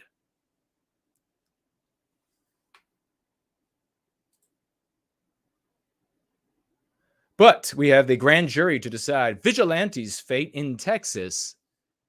Taqueria. I could tell you this. There will never be a day in my life when I think to myself, I am so hungry. I am so hungry. I just have to find a place to eat that rhymes with diarrhea. That's what I need. I need to find some place that rhymes with diarrhea. So you all have probably heard about this story. The customer who fatally shot a mass robber inside a Houston taqueria. And of course, they call this person a vigilante rather than a hero, which is at ABC News, which is not surprising, because why wouldn't ABC News call the, what is at least white presenting old guy, why would they call him a hero when he takes matters into his own hands, because he doesn't want to die, he doesn't want to see other people die, doesn't want to get robbed, sick of the crime. When you allow crime to flourish, and this is something that folks, if you don't realize it, you're going to learn real quick. But when you allow people to rob you, then robbery increases. Surprise, surprise. When you allow folks to rob you, then robbery increases. And when robbery increases, you start to have this phenomenon that we have in South Africa, where they say, oops, the robbery went wrong. And then there was some ritualistic torture and gang raping. That's how it works in the world. So this guy at the taqueria, let me see, returned the stolen money to terrified diners, is now the subject of a grand jury. Bernard Gates. Does anybody remember Bernard Gates back in the 80s? Some do. I tweeted about this. It was at a time when, in the 80s, when the subway was taken over by gangs, non-white gangs, as I recall. Look into it for yourself. And they would rob people of all races, including those of their own race, and beat the piss out of them, pistol whip them on the subway. And apparently this Bernard Gates, a skinny white guy, diminutive white guy, had been robbed himself several times, and he was fed up of being terrified, fed up of seeing other people terrified, fed up of not knowing of your life being in the hands of monsters. Can you imagine living like that? It's easy to say after the fact, oh, you were just robbed, or they just took your money, they just took your watch. Those are just things. No, at those moments, your life is in the hands of a monster. And that monster can decide to disfigure you, to end your life, to humiliate you, to suffer psychological wounds for the rest of your life. The simple fact of your life being in the hands of a monster is a horror that no one would want visited on them. No one. So the kind of person who would say, well, they just took your wallet, they just took your money, and then you come to your defense by saying, but my pictures were in there, or my whatever. The moment that the biggest evil takes place is when a monster, a veritable monster, has your life, whether or not you're going to be disfigured, whether or not you're going to be humiliated, whether or not you're going to have psychological suffering for the rest of your life, in his or her hands. That's it. Forget about what happens afterwards. Bernard was tired of this, so he got himself a handgun. And eventually the gang showed up in his car, and they came to rob and to beat and to etc. Look into it for yourself. And he decided he was going to defend himself. And so he shot these individuals and then ended up shooting another one while he was down. I believe Bernard said heroically, "You look like you could use another," which to me sounds like the words of a terrified man. You look like you could use another means I think you could still hurt me. I think you could still hurt people in this car. I don't know what you're capable of. I don't know if you have any other weapons, which this diner apparently did as well. He put another round, at least one, I think, into the monster, not like the petty thief guy, not the and by the way, they're calling it a plastic gun. Is this one of those airsoft guns that are made to be perfect replicas in weight and appearance to real guns for training purposes? Is that what it is? I wouldn't be surprised if that's what it actually is. And that the anti-whites would say, all he had was a squirt gun. That's all he had. So he put another round. This sounds to me like same scenario. Terrified for your life. Who are you to say when the terror begins and ends? It's common for a victim defending themselves to unload every single round in the firearm into the attacker. As an aside, you only know about this story because the shooter is a white presenting, looks like he could be white, may be white, man, and the victim is non-white. And the anti-whites are able to take this story. They could have killed this story to the local environment. Thankfully, the internet, especially now with Twitter being free again, is still free enough that it kind of forces their hand a little bit. But the only reason you know is because they could take this story and say, boy, look at how evil the white race is. This poor non-white guy was just there to get a couple dollars from people. Remember what I said about what he was taking and how that doesn't matter? He was just there to get a couple dollars. And then this white devil shot him dead. Remember that, what was his name? George. They said he was white too, and they made his picture. Wasn't that his name? What was that guy's name? The Hispanic guy that they turned into a white man. Lightened his photograph for us all. Surprised they didn't put blue contacts on him. But that's what they want to do. You only hear about this because of that. You do not hear about the thousands of times, look it up for yourself, across this country, that law-abiding citizens use a firearm to prevent and to end crimes, to prevent and to end rape, to prevent and to end assault, to prevent and to end grand larceny, to prevent and to end robbery, to prevent and to end maiming, to prevent and to end disfigurement. You don't hear about those. You don't hear about those because they want to disarm you, the anti-white oligarchs, anti-white Democrats. They want you to not have the right to self-defense. Because if you don't have the right to defend yourself, boy, then they really got you where they want you. So that's the only reason you're hearing about this. In my estimation, we'll see how this plays out. Remember, it's playing out in an anti-white world with an anti-white morality. And unless we're going to find out that this guy has some sort of hardcore, maybe Hispanic name, maybe he's a member of La Raza, I don't know. If that happens, the story will go away. And what happens in the courtroom won't matter.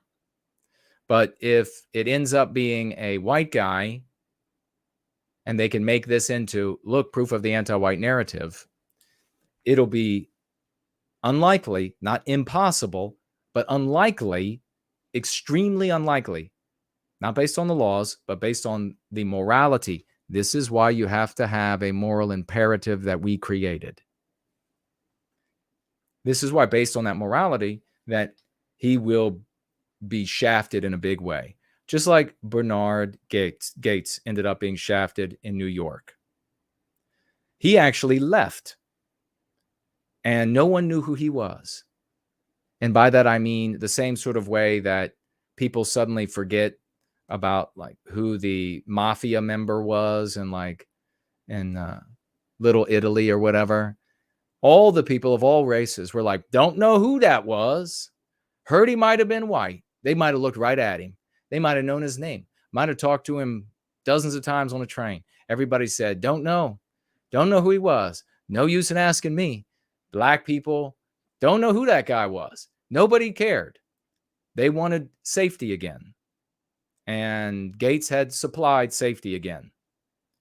The criminals then needed to fear, are there going to be others like that guy that guns you down, kills a bunch of you, puts one of you in a wheelchair?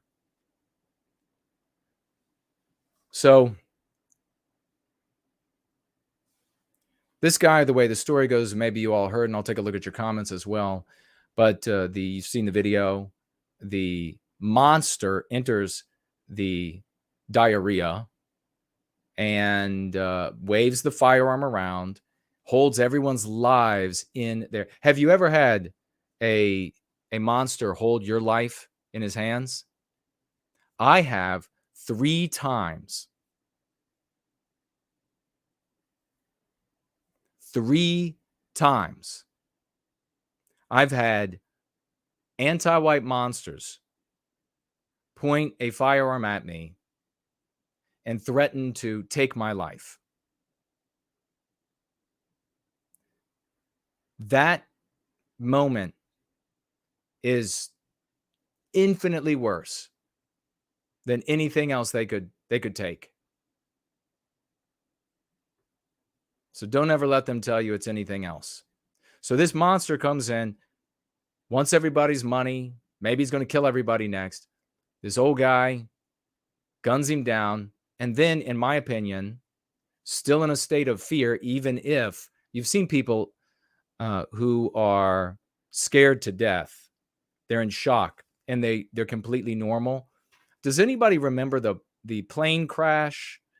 I think this might have been in the 90s, where there was this story about this guy walking away from the plane crash in his, right, obviously in the clothes that he was looking so out of place because he was like in a suit, crossing a field. And the first rescue worker, or one of the first people running up to the plane crash, said to him, maybe it was in the late 80s, I can't remember, said to him, were you one of the people? Are you okay? And he kept complaining about his watch being broken, wasn't working, something like this. Does anybody remember that? There have been other instances too of people walking away from crashes, automobile. And I remember there was a video on the internet for a while of a horrific automobile accident. I mean, just like the car just in pieces and everything. And there was this woman walking down the road, and she had some blood in her hair. It wasn't terrible. She had some blood in her hair, and people ran up and they were asking, "Are you okay?" And she's like, "I'm fine. I'm fine." And they're like, "Please sit down." And she's like, "Well, I got to go to wherever." So this guy could have been in total shock and horror, and then still turn around and say, "Okay, everybody, come get your money. Here's your money." But how's that going to play out in a courtroom in an anti-white environment? I guess you probably know. Let me see what you all are saying there, and I'll take a look at this Sheila Monster law, H.R. 61, to expand the scope of hate crimes introduced.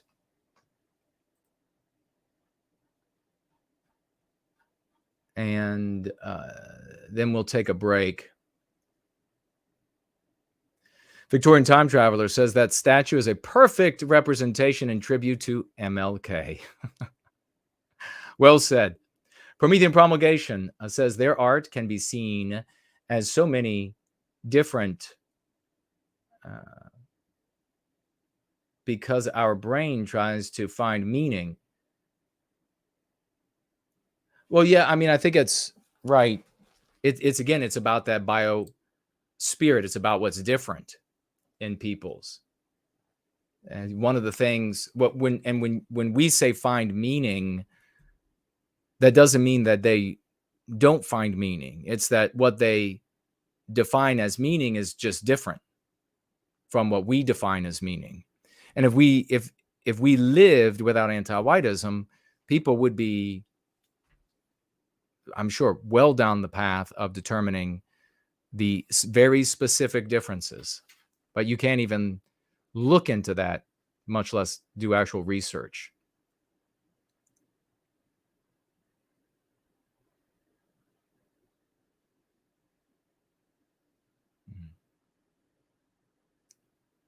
All right, great to see the folks who have shown up for the gathering. True champions, and I really love you guys. Franklin said, the hands on the statue should be holding something wholesome, like the no white guilt pillow. I agree completely, brother. So Rory pointing out that his distant cousin John Winthrop founded the city of Boston in 1637. He would be turning in his grave if he saw that monstrosity of a piece of art. It's a piece of art. Maybe that's what we should say, since anti-whites have so captured the word art. Maybe when we see art like this, we should call it a piece of art or a piece of shart. It's another piece of shart.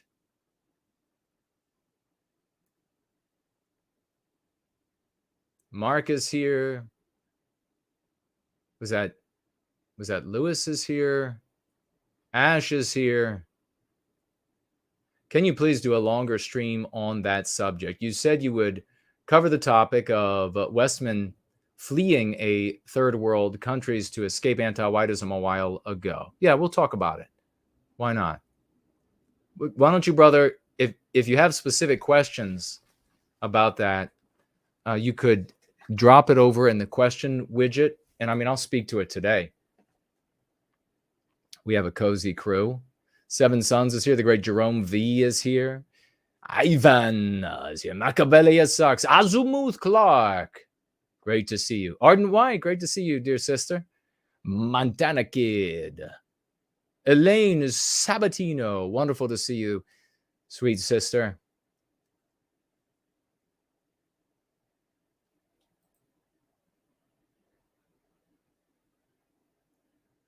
Yeah, so we have one of these, and somebody with a name that I guess I won't say. Somebody here supporting another worshiper of Kanye West. It's insane. We live in hell. We live in absolute hell. White people who worship and will say that they love Adolf Hitler, who find no problem segueing from that to worshiping a black nationalist who beds down white women. This is insane. And they do it without shame.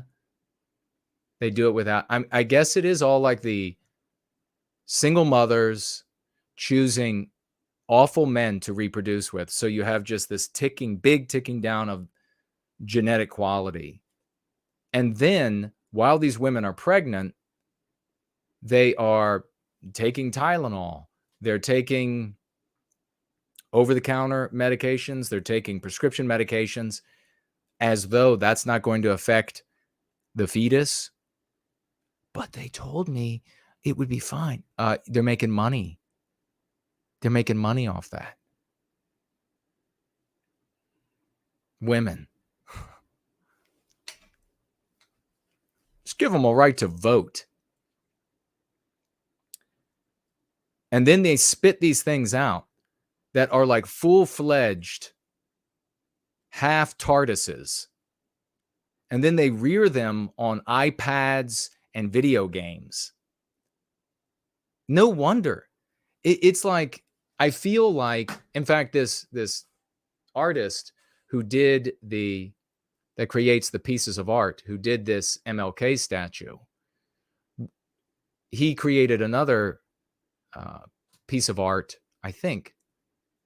Yes, it was him, with all of these hands coming up of these. I think it might have been from a photograph of black convicts And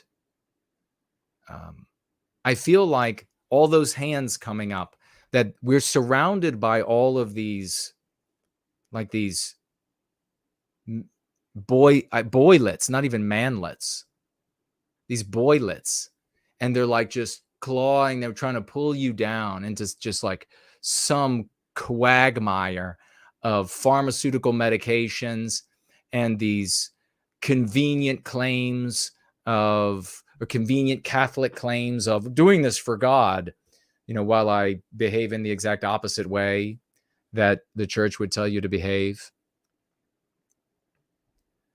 It is living a nightmare.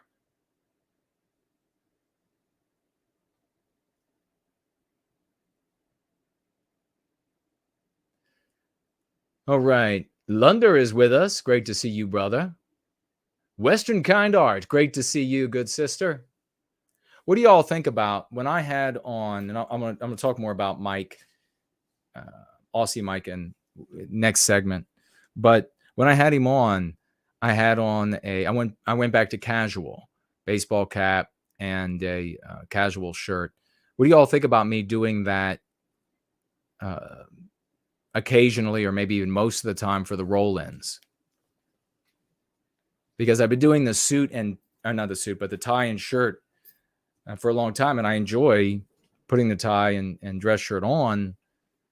But I've been doing it for a long time, and there was some speculation that it might make a big difference and interest, and I think the evidence has shown no. In fact, I think looking actually handsome and being a heterosexual, not confused, a total joy to women, and a leader of men. I think that is a big turnoff to this crop of boylets that now sort of seethe in these undulating seas across the West. Maybe I could be wrong, but that's what it looks like. Hyperborean Dream is here. Madog is here. Great to see you. All right, I'm not seeing many comments or questions about this. Was he a hero? Was he a vigilante? I would say that if you take people's lives into your hands as a monster, that it's perfectly legitimate for a person to defend themselves with whatever means they have. They don't know what you're going to do. There isn't like oversight, like the monster comes in with the gun and he's like, should I kill this one? Or should I pistol whip him so all his teeth are knocked out? Let me call some others, and I want to get some checks and balances to arrive at what would be a fair outcome here. They're just going to do it. The great Brand Danger is with us. Wonderful to see you. So Samantha, hello to you.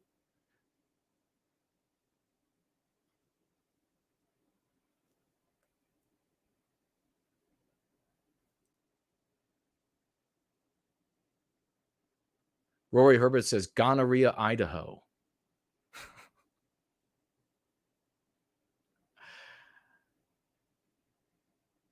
Oh, Archangel says cafeteria rhymes with diarrhea.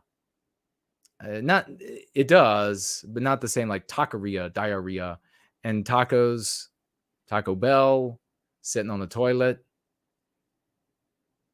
It's like every Taco Bell meal should come with some reading material, because you're going to need it. The great Brad C is with us. Wing It Productions says the old phrase that you see at many gun shows: God created man, Sam Colt made them equal. It's so true. You could take a little old lady. Oh, Zimmerman, that's right. First Last is here. Great to see you, brother. And Zimmerman was Hispanic, but they made him into a white guy to fit the anti-white narrative. The great Yiz the Unifier is here. Wonderful to see you. So's Anders, great to see you, good brother. George Zimmerman. Thank you all for throwing the name out.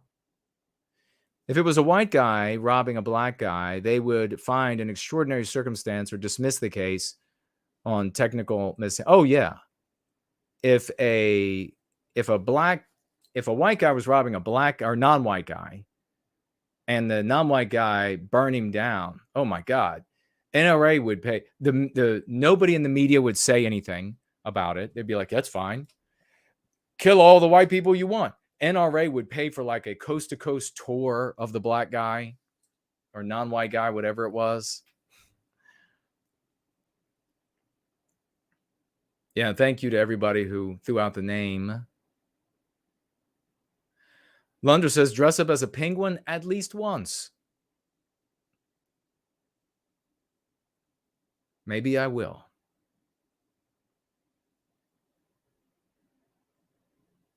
Lunder says, are you suggesting you slip into something more comfortable, like another suit and tie? I should do that one stream. I'm going to slip into something a little bit more comfortable. Play a song, come back, like full suit, maybe tux. Oh, David Lee says, wear a tuxedo at all times. Okay. Donning Armor is with us.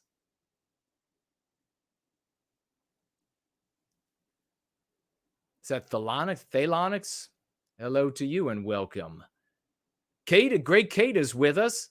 Hello to you, young lady. And there's Matthew is here. Great to see you. First Last says he hates baseball caps. Also asking if I've checked the Cash App. I will, good sir. I will. Ursa Major says she votes to stick with the ties.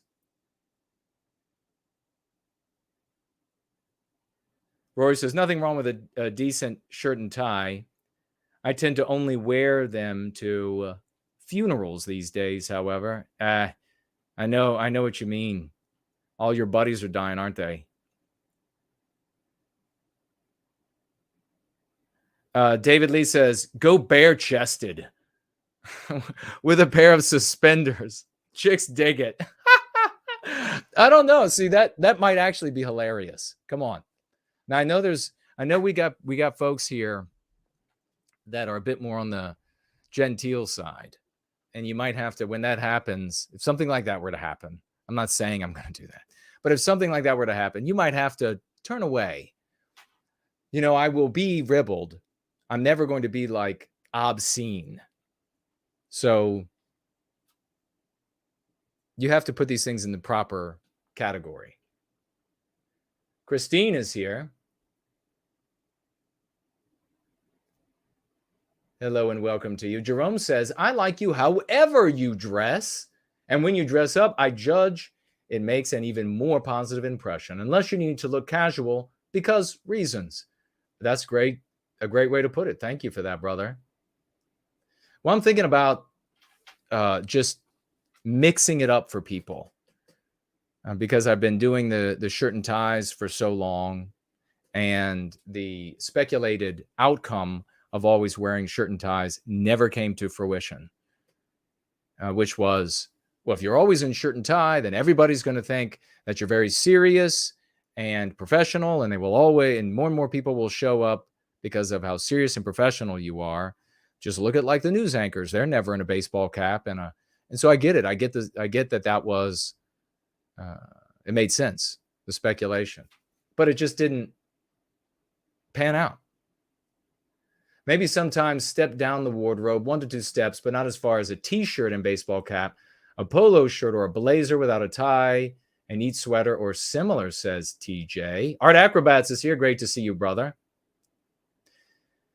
Mind Over Magic says, dress like a rock star one time. I will do it. Why not?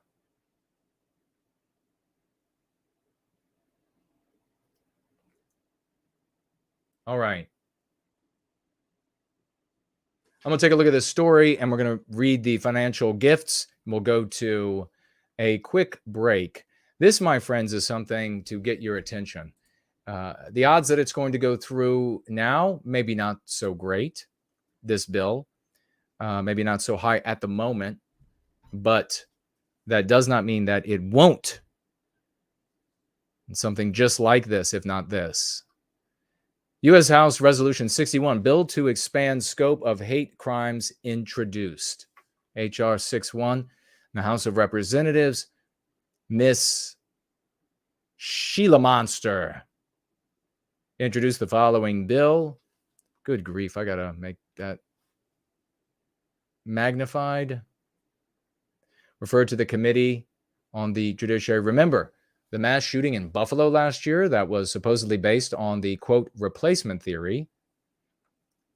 It had been predicted that this would lead to more calls for, and then this unfortunate person who's not going free, this writer, because if they were going free, they would know that it would be called self-defense that they're trying to take away from you. So there'd be more calls for gun control, and it did.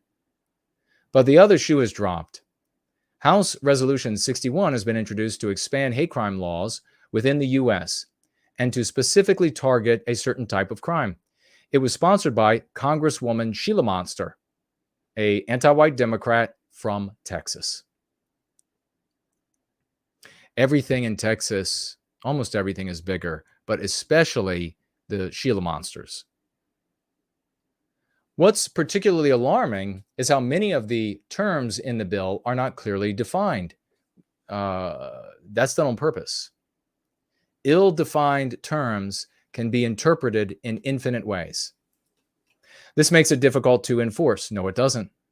It makes it very easy to enforce in myriad ways, but enables it to be selectively applied. Yes. They, of course, no, they're going to, this person's got it wrong. They're going to selectively apply the law because they're anti-white. They probably actually write it to be able to specify and not have to just selectively apply. In other words, if it were generally written, then you would have selective application if you said at the prosecutorial level, we're only going to use this law against white people, not against non-white people who are harming white people. But I think it's going to specifically say white supremacy and this sort of business. So this guy's just got it wrong. Probably a conservative. It's okay.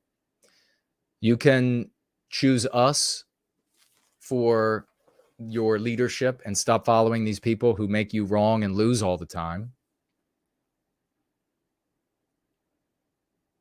In a particular sense, it has the potential to make debate much trickier and easier to shut down. I guess he means like debate against. Yeah, it's tricky for you because you're following Hannity, the Sean Hannity's out there, rather than the Jason Kunas. You follow me, and it won't be tricky. You'll just dunk on them all day long. Yes, this is the United States, but something similar could easily come to Canada. So he's a Canadian author. In the not too distant future, don't dismiss the possibility. To state the obvious, this is only focused on one group of people. Here's the bill. To prevent and prosecute white supremacy-inspired hate crime and conspiracy to commit white supremacy-inspired hate crime, and to amend Title 18 U.S. State Code to expand the scope of hate crimes, which we know, in my opinion, maybe yours as well, is almost universally applied against white people, almost never applied against non-white people, but do look into it. And then I bet, and tease out as well, when it's non-white people against white people, because there's going to be a number of non-white people charged with hate crime who are targeting other non-white people. So don't get confused. The anti-whites will always lie to you. Remember that. There's a section in H.R. 61 that states Department of Justice shall maintain records of white supremacy. I'm sorry, what? I'm sorry, what did you say? Shall maintain records of white supremacy. Does this mean that groups that talk about the ongoing replacement of the West, which is not what is happening, we are not being replaced. Please don't say, if you're going for you, don't say this. We are being white erased. Do you know how easy it is to defeat you in conversation if you say that there's such a thing as white replacement? Do you want to know how easy? There is no such thing as white replacement. Do you want to know how easy it is? A high schooler can do it. They simply say, are there fewer white people? No. Okay, then shut up.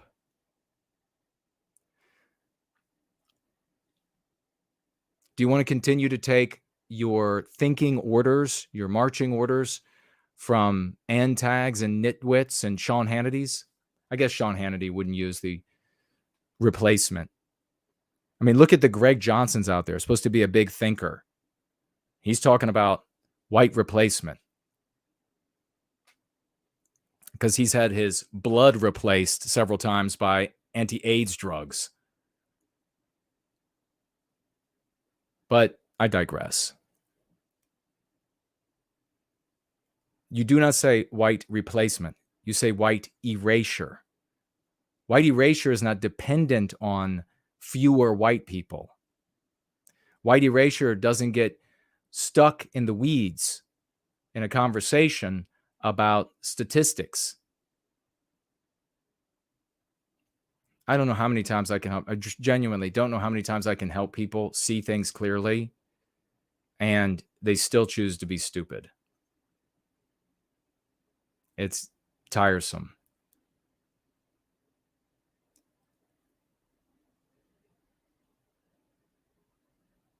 Okay, does this mean that groups that talk about the ongoing replacement of the West will be looked at?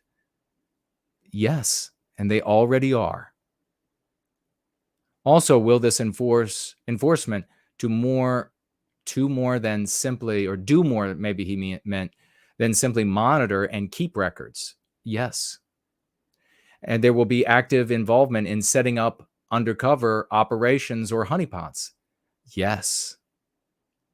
The bill also talks about posting on the internet, which people who are susceptible to being encouraged might read or view the content. This is another slippery slope. It seems designed to force authors to water down whatever they say because of what some random person might say or do. Inside the anti-white narrative, when you're using their words, they control you. Stop complaining about it, pussy. If you don't want to be controlled, you have to get out of the anti-white narrative and get into our story where we are going free of the anti-white narrative. So stop complaining. Am I going to have to water down my message? Yes, bitch. Yes. Don't make the pimp get out of his Cadillac. The bill also talks about posting on the internet, which people who are, quote, susceptible to being encouraged might review the content. Census data government distributed in countries across the West. Okay, here you have it. Demographic change over the last 60 or so years. So here's this poor author falling into the trap. So what does this mean for you in this bill? And it's a great segue for the next segment when we come back, is this. Anti-whites and governments of the West are maneuvering to have your episodes, maybe a car crash, maybe an argument at work, maybe you get into a fist fight. In these cases where they are non-white people that you're engaging in as a white person, they are moving to be able to look at every one of these scenarios and review your history and then conclude your motive. What do you think an anti-white is going to conclude? If you get into a pushing match with a non-white guy, Vinny Reyes, and maybe he falls and he gets hurt and the police show up and you both get arrested initially, and then they look into your social media history and they see that you were naming them. They're going to conclude that that is evidence of the gang of white supremacy. You were a supporter, certainly a supporter of organizations that Heil Hitler, like NJP. They're going to say you are a supporter of these ideas. Therefore, these are the verbiage, the symbols, etc. And they're going to determine your motive in that altercation. Maybe, for example, you rear end a non-white person. Anti-whites could make the case that you did it on purpose. Just look at your social media. Look at your social media where you shared all the crime statistics of black people, and then you rear-ended a black family in their car, and they suffered injury. This is part of anti-whites victimizing Western kind and creating a lower tier of citizenship for the white race. It's all part of victimizing, and you just follow where the wind blows for anti-whiteism. Why would they do this? What kind of outcome would they want to achieve? And you can see that they want a two-tier, maybe it would be a three-tier system, anti-white oligarchs at the very top, the white race at the very bottom, everybody else in the middle. And then you have to go through life in total fear and dread that in any way, imagine what would happen with when things like this get passed and they go into effect. Imagine how violent anti-white non-whites would begin treating you, knowing that to defend yourself, you could potentially be charged as a white supremacist for the altercation. Now, how is Go Free different?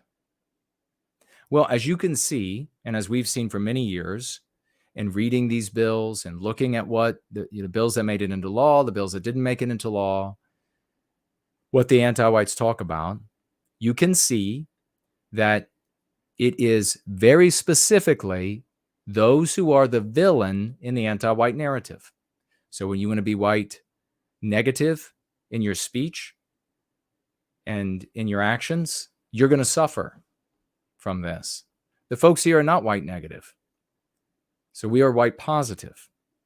So when they look into your social media history, they'll see, like with Kate, you saying, I don't want white children to be victimized anymore, to hate themselves anymore. That's got to come to an end. The point at which anti-whites declare white people breathing is problematic is the same time that they say that white people can't say, stop victimizing us. There's a night and day difference between saying, stop victimizing us and we want to improve ourselves and our families and our community. And on the other side, here's all the reasons why blacks are bad. Here are all the reasons why Asians are bad. Here's all the reasons why Jews are bad. We need to have and then insert something gross and ugly. Worlds of difference. And the people who are here understand that. So know that you are being reconfirmed here in your decision to go free and be white positive, because this is what will enable us, even in the face of overwhelming anti-white domination in all of our countries, even in the face of that, it enables us to march forward in white well-being in a way that enables us to create a people again. And I'll talk about that when we come back as a big difference between being white negative and white positive and what the outcome would be, even theoretical outcome.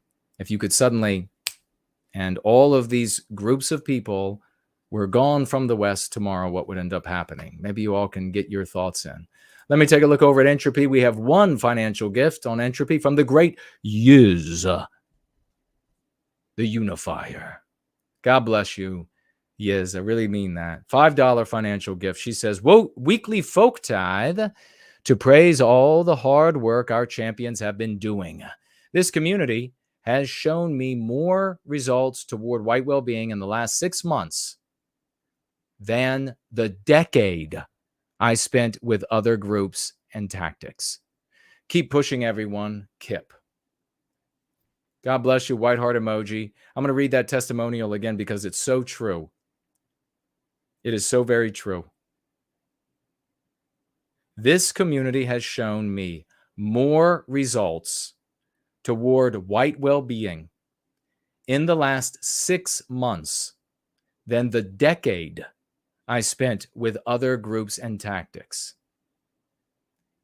The decade. Yeah. We've done more years in the past 6 months than I've seen in 3 decades. We've done more in the past 6 months, certainly the past year, than from all of my conversations with the old timers back 6 decades and more, all put together. It's been nothing but a downward slope of defeat, a downward slope of everything getting worse for us. And the reason why is because we have all of these drug-addled, I'm talking about white people, just genetic misfit white people. I mean, that's all there is. That's all there is to it. Well, they look at me, for example, these are the same ones who are like self-identified Nazis. They're such genetic misfits. They will take these black and white pictures of Germany of that time, and they'll worship them with those people with that phenotype. And then they'll look at me with the exact same phenotype and say, look at his phenotype. He's a Fed. We'll have nothing to do with him. This is the kind of people you're dealing with. All right. Hello over there on D Live to everybody. We got Crazy Lady Jane is here with applause. Well, thank you so much for the applause sticker. And hello to everybody over there on Odyssey. And we'll spin around here. We'll take a look at Cash App. First Last said, have you looked at Cash App? I will. Good, sir. Oh, my gosh. Maybe because No White Guilt Clips financially gifted $110 at the beginning of this gathering. First Last has come in with $111 financial gift. 07s to this champ. 07s, please, ladies and gentlemen. Please, please, I beseech you. Raucous emojis. Let's have some fun. Let's have some fun. Rome burns around us, but let's have some fun because we are the people who are actually making a difference in the world. First Last, $111 over here. And he said everything he wanted to say, good sir. Everything he wanted to say with those 111. Save the white baby dollars. Save them white baby dollars. 111 of them. God bless you, man. I really appreciate that. That's funny, too. He's like, 110, 111. He probably typed that out in like 2 seconds. Oh, yeah, the open, empty, and drop. Let me pull that up in our conversation. Because this was interesting, folks. During the gathering last week, First Last wrote me about these words in the live chat, but they did not appear for me in the live chat. I've never heard of that happening before. So that was really, at least as far as I've experienced, something very different and very new. One empty, one open, one empty, one drop. All 3 words are verbs. All 3 sentences are short.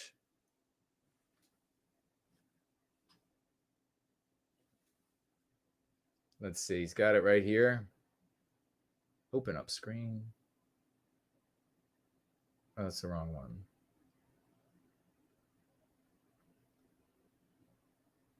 I think this is it.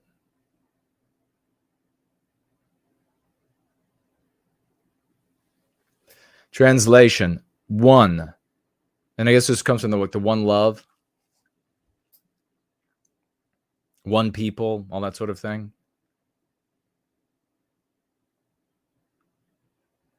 One white race, open everything you have ever built. White men, empty your wallets. White women, drop your pants. So once you explain this, you can then shorten it to open, empty, drop, and then people understand the rest of it. So once it's been explained, you can shorten it, open, empty, drop, open everything you've ever built, empty your wallets, drop your pants. $111 from First Les. Thank you, brother. One people, one race. So whenever the anti-whites are saying that sort of thing, and thank you to everybody for celebrating. That's funny. That's not quite true, Lunder, but at least during the show it is. We have I Love Jesus Christ coming in with $10 to protect the white children. $10 to protect white babies. We're doing our best, sister. We're doing our absolute very best. And God bless you for being so dependable with your $10 I Love Jesus Christ financial gifts. And as you can see with Kate's tweet, you corner anti-whites and they will take the mask off. And that's how we always want them to be the immoral actor in our story.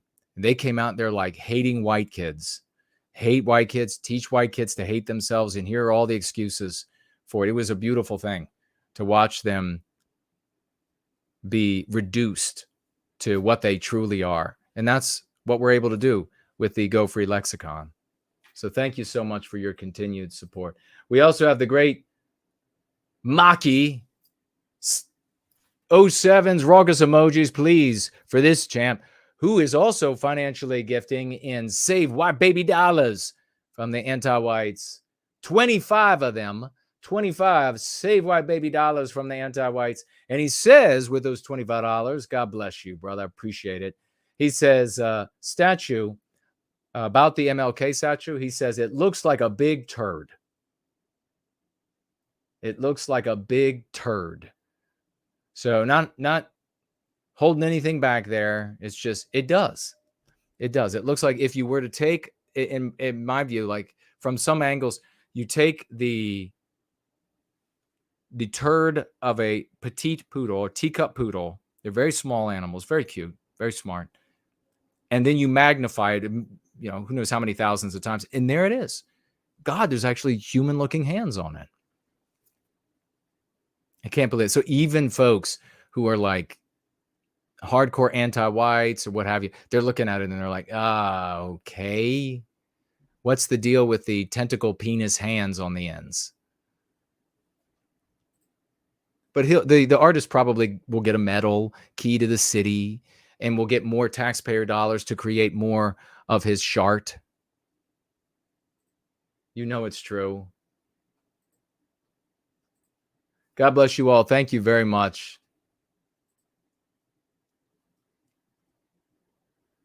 All right. Looks like Coconut is here. Great to see you. Fornola is here. Wonderful to see you, brother. White Wolf as well. Why are we talking about red ice? Can somebody direct me to... I see a persona asking, who's red ice? Where is red ice mentioned and why?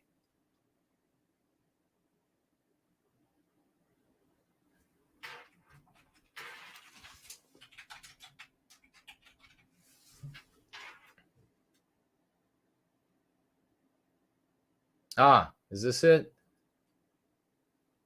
Spike's saying he recognizes a bunch of the names and that he used to see from back in the day on red ice.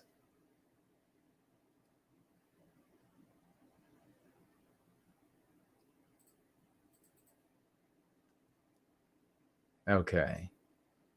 But they're not on YouTube anymore, right? They were kicked off YouTube.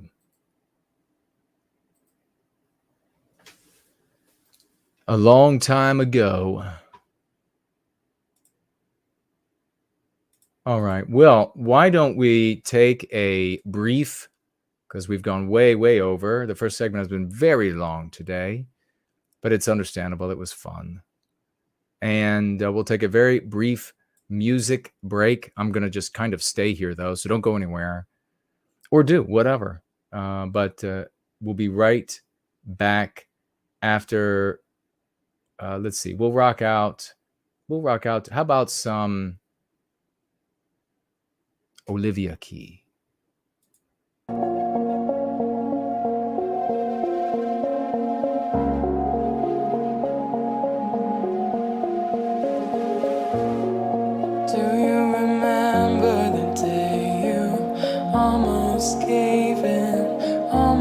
Disappeared, nearly left a wound that none of us could heal. I count my stars, it's a miracle you're here. And in spite of it all, you're not afraid to feel. These are the stories I will tell my children.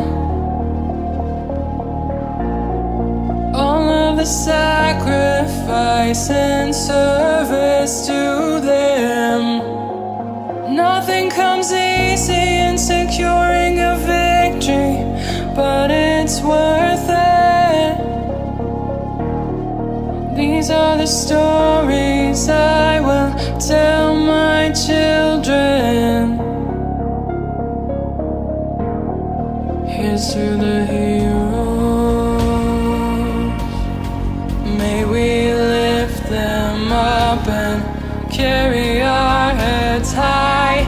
May we act as a beacon, offer protection, bringing ugly truths to light.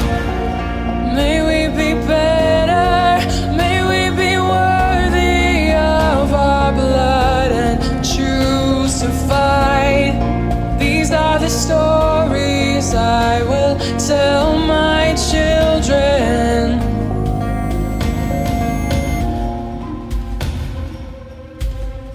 Do you remember the day you promised you would do all you can? Facing an evil you might not live to see its end. Feeling the weight of the world and still here you stand. Staring into the eye of the dark with the will to destroy every power that keeps you away from your right to keep your people alive.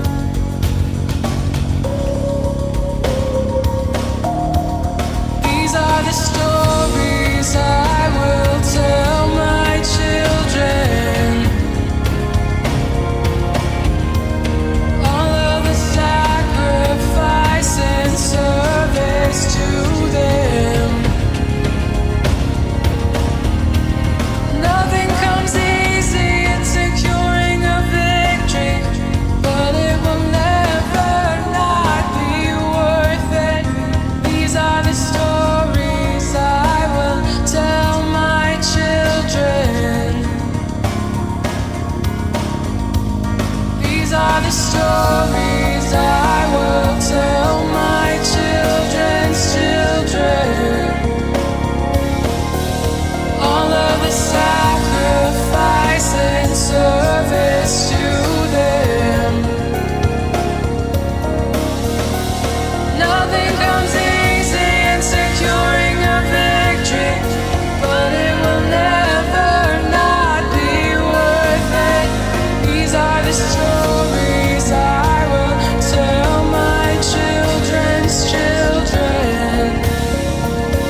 going to have to break it off there. That is the great Olivia Key. That's about 3/4 of the song. It's a great piece.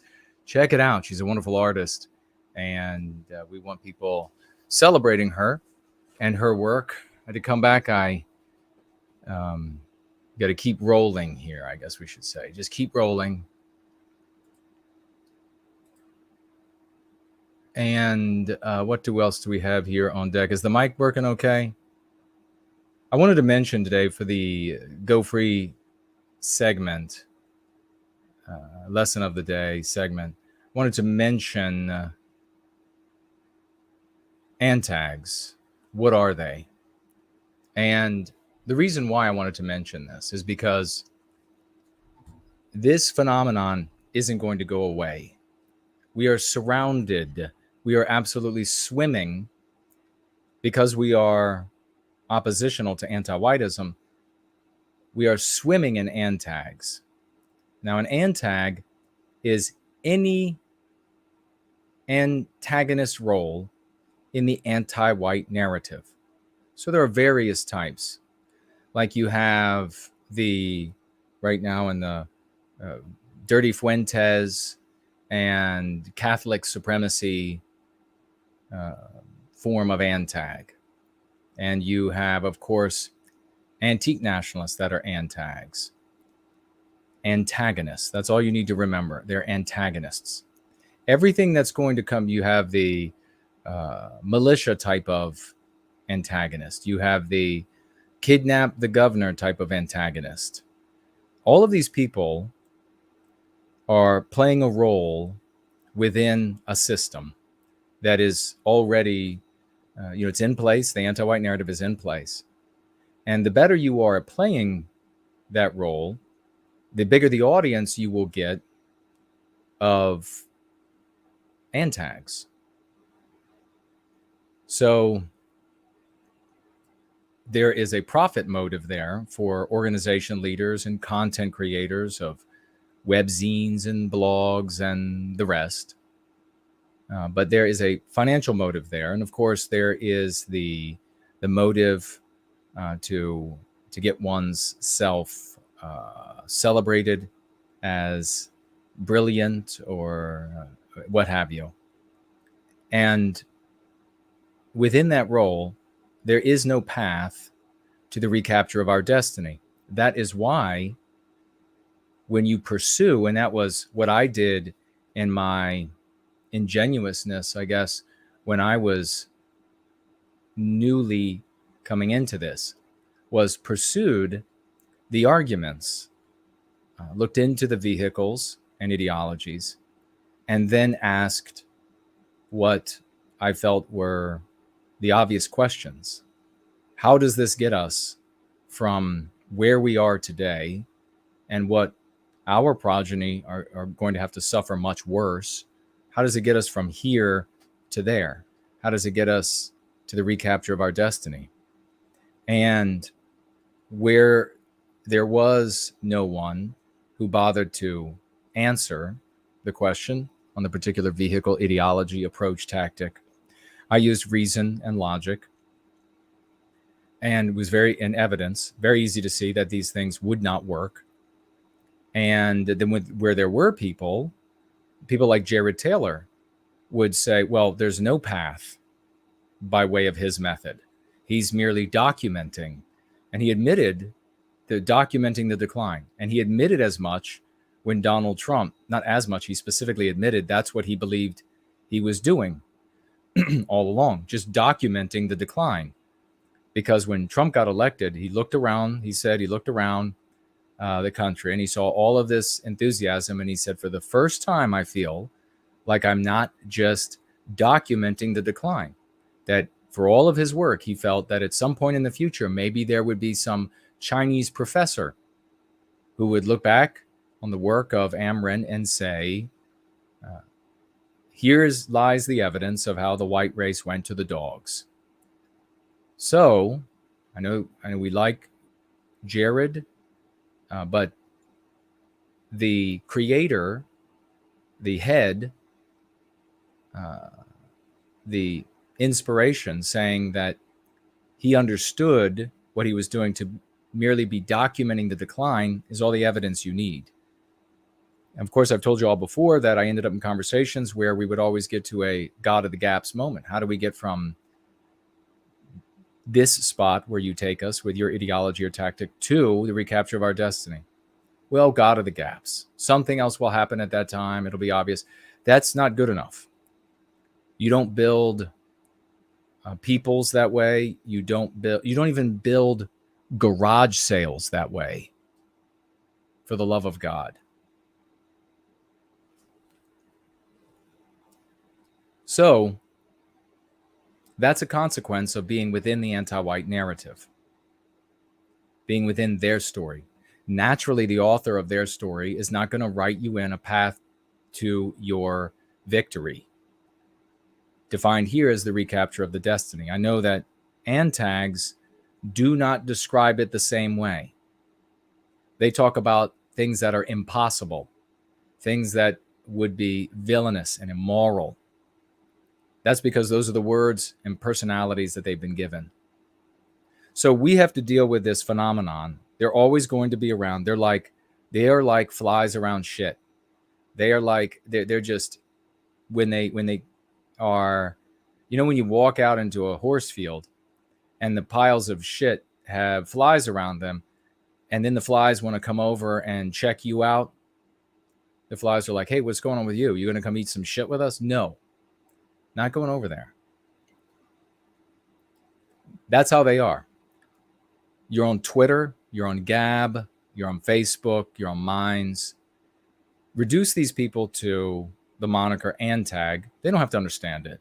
Just dismiss them. Block them, ban them. If they're going to play the villain, and again, it can be in various ways.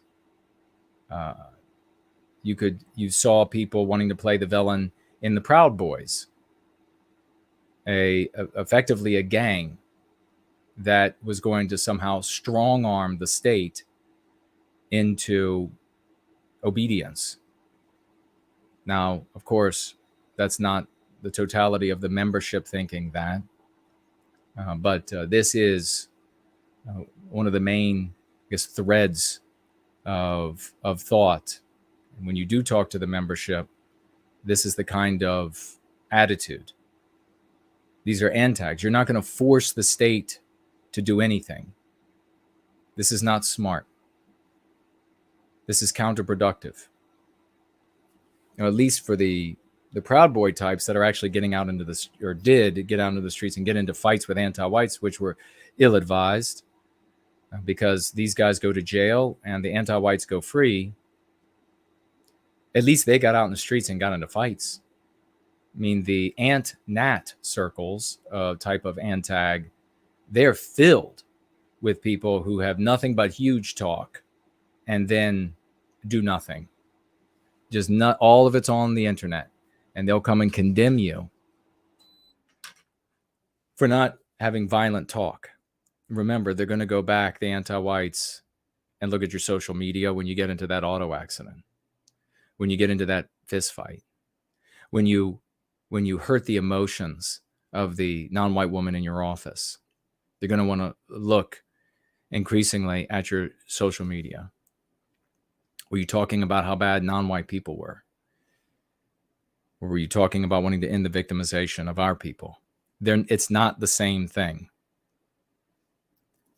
So just understand it moving forward. And this is antag is a phrase that we should use. You should use a lot more on your own, but we should use a lot more here. And we'll just categorize all of these people playing the villain. Nothing is special about any of them. They can't win. They can't accomplish their evil objectives, because many of them do have evil objectives, immoral objectives. They can't accomplish their objectives, and all they end up doing is serving as honeypots for people who become disaffected with the leadership. It is a perfect system of control. You target a segment of the population, white race and Western civilization, and then you provide them with the pushback, and you make that pushback unfathomable and distasteful to the vast majority of white people, and you give them to do that, ways of speech, attire, tactics, and then you provide them with avenues that could never bring to fruition their desires. In fact, could very well end up serving the increasing empowerment of the anti-white oligarchs. And so, that is the antag. Connected to the antag is from the glossary today, is white negative. White positive is what we are. We center Western kind. We permit, we welcome, we want people of all immutable characteristics to assist us in putting an end to the great evil of our age, which is anti-whiteism. White negative is to claim falsely for most of these antags that you are advocating for white people. It's false, because when you actually speak to these people, how will this help us? They can't tell you, and they get to a God of the gaps moment. But it is in the doom documenting, doom dissecting, doom divining, centering, using the anti-white narrative, centering non-white peoples, orbiting those peoples as their villains, as their victimizers, thereby willingly donning the position of the immoral actor in those storylines, which is the world you live in. So those people are white negative, and it's white negative speech that the governments are looking at when they're categorizing people as domestic terrorists, threats to the state, etc. And the response, the low IQ response of, well, that means more of us need to be white negative, is the kind of thing that people should have their tongues cut out for saying. I mean, we really are dealing with a genetic misfit population. They can hear intelligence, and yet so many of them, they can't get it. They just turn away, and they want to embrace the dumb and the violent, and it's never going to work for them. You are never going to be able to contend. I mean, how many times can I say this? You are never going to be able to contend with groups of devious, high IQ, anti-whites with all the money in the world by allowing low IQ ideas, violent, bestial, unintelligent, ill thought out ideas to compete, and for that to be your strategy that you're going to adopt and endorse and share and spread. It is the most insane thing. And you see these positions of the lowest IQ'd, even in the most sophisticated fronting journals in opposition to anti-whiteism. We really are in a position of being among the flatlanders. If you remember that story where it was created to help understand a dimension beyond the third dimension, where you only have two dimensions, imagining that they are infinitely flat, and a three-dimensional being shows up to speak to the flatlanders. That's really the position we're in. So when you're tweeting or whatever it might be, the antags showing up, that's the equivalent of the flatlanders showing up to denounce you, to attack you for talking about a way, a view, a strategy that's beyond their comprehension. So you're going to be really careful about white negativity, for the fact that you will be targeted by the anti-white regime, but there's something much more important than that.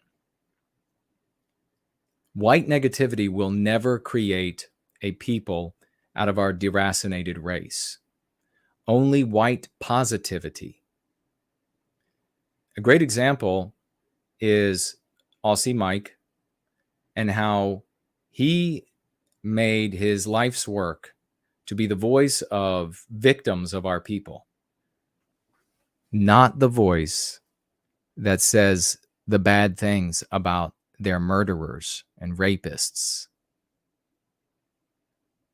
but to be the voice of our victims.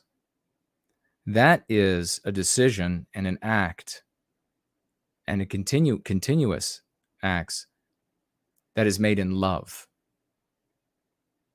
He views our population the world over as our people that we love. So a victimizing of, say, a woman around his age is like victimizing his sister. A child, that's like victimizing his very child. A grandchild, his very grandchild. This is infinitely important wisdom that you need to take on board, because we will incrementally, and the future can't be known how this will unfold for sure, but we will recapture our destiny incrementally. Good Lord willing, people start going free. But we can theoretically examine what would happen if white negativity suddenly gave to these people an ethno-state.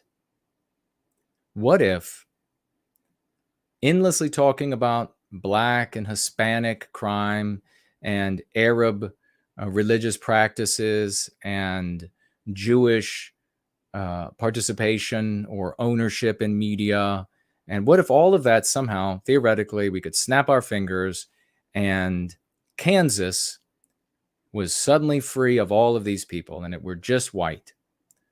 A lot of people come to the conclusion that it would somehow become some sort of a Shangri-La. And it's a funny thing to think about that way. The reality is, as we consider this theoretically, a people, which is what this would suddenly be, founded in hatred of others, founded in the intense examination of the warts of others, would continue that behavior when they found themselves alone.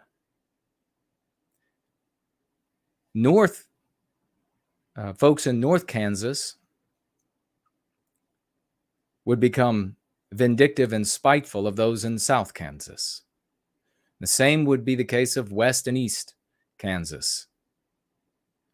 They would say, you would go from the vulgar word that is different than this.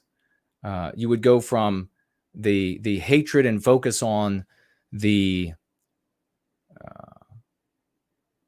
how can I phrase this?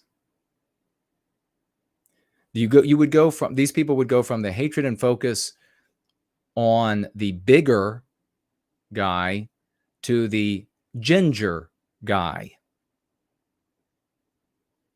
because they would not see themselves as a family. They would not feel for their fellow white people. They would not see them as their own blood. They would not see them as their own family. They would see them, white people, a bunch of radical individualists in another part of town, or another part of the state, as a challenge to their wealth, to their power. It would be internecine. I'll tell you this, 100% guarantee. If you could suddenly make Kansas 100% white and or pick any state you want, West Virginia, 100% white, within a year, there would be internecine conflict. West Virginians who are Highlanders in the mountains, angry with the West Virginians who are lowlanders at the base over the kinds of conflicts that they have, instead of understanding each other, it would be the exact same behavior. This is why we hate them. This is why we don't like them. This is why look at all the things that the lowlanders do. Look at all they're responsible for. It's because of the lowlanders. And then you can go to European countries and it would be much worse. Because if you could suddenly have all of these different non-white groups out of the UK, you would instantly have the animosities between the English and the Irish and the Scots and the Welsh. Because why? They've been focused on hating the other people rather than on loving themselves. Focused on identifying all of the warts on the other groups rather than protecting each other. You only have a chance at a peaceful, prosperous future for Western kind if we learn to love all of us as a single people with many countries. If we learn to love all of ourselves as a single people with many countries, then the white people in America, for example, would not think it okay to screw the farmers over in Canada to enrich the farmers in America, or to make prices of whatever good a tiny bit lower by screwing over the white farmers in Canada. We would seek automatically, because we would feel the pain of our brothers and sisters in Canada, we would automatically seek an equitable outcome for the farmers in Canada and the buyers in America.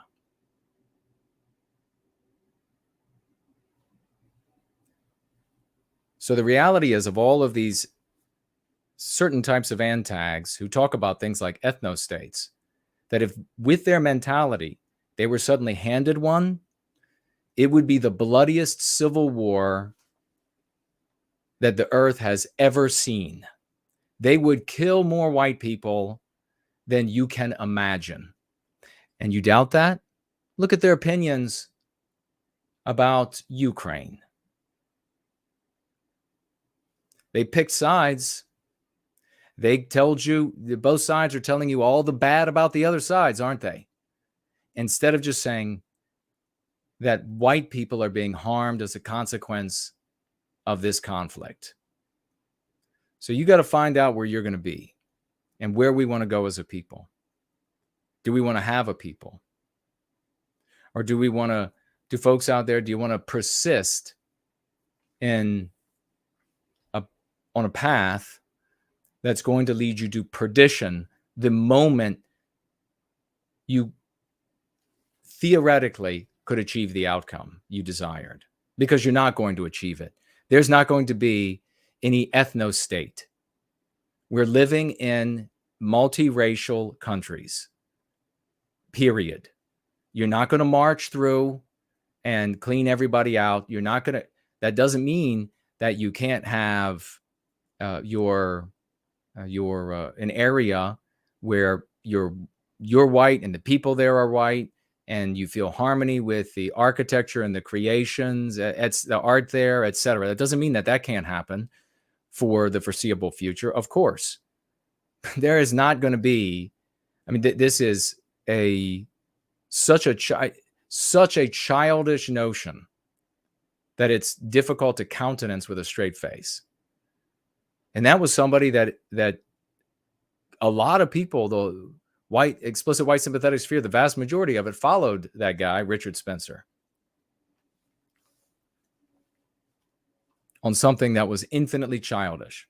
And why was Richard Spencer there? I told everybody before, and now everybody knows that I was right. He was there for himself.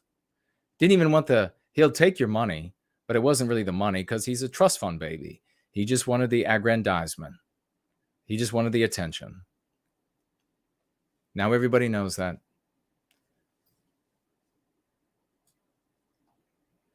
The MP that I wanted to cover today is Somebody calling you a white supremacist, a racist, anti-Semite,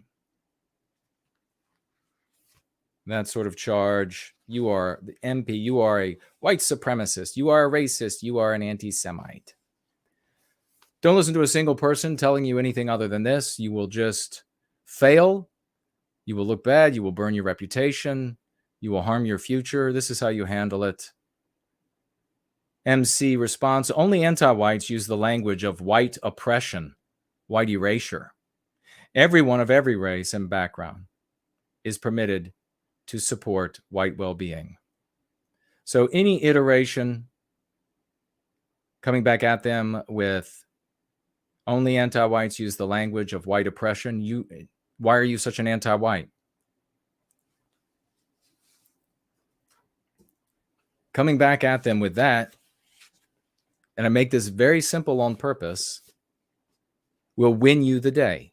And if you engage in the practice, then you'll be able to put together constructions of your own in keeping with the dictates of the practice that will win you the day. And you can merely ask Kate how good it feels to go from using a conservative locution and dialectics and having nothing but failure and having always to walk away feeling immoral and shaking your head like, oh boy, they just don't get it, or they're just wackos.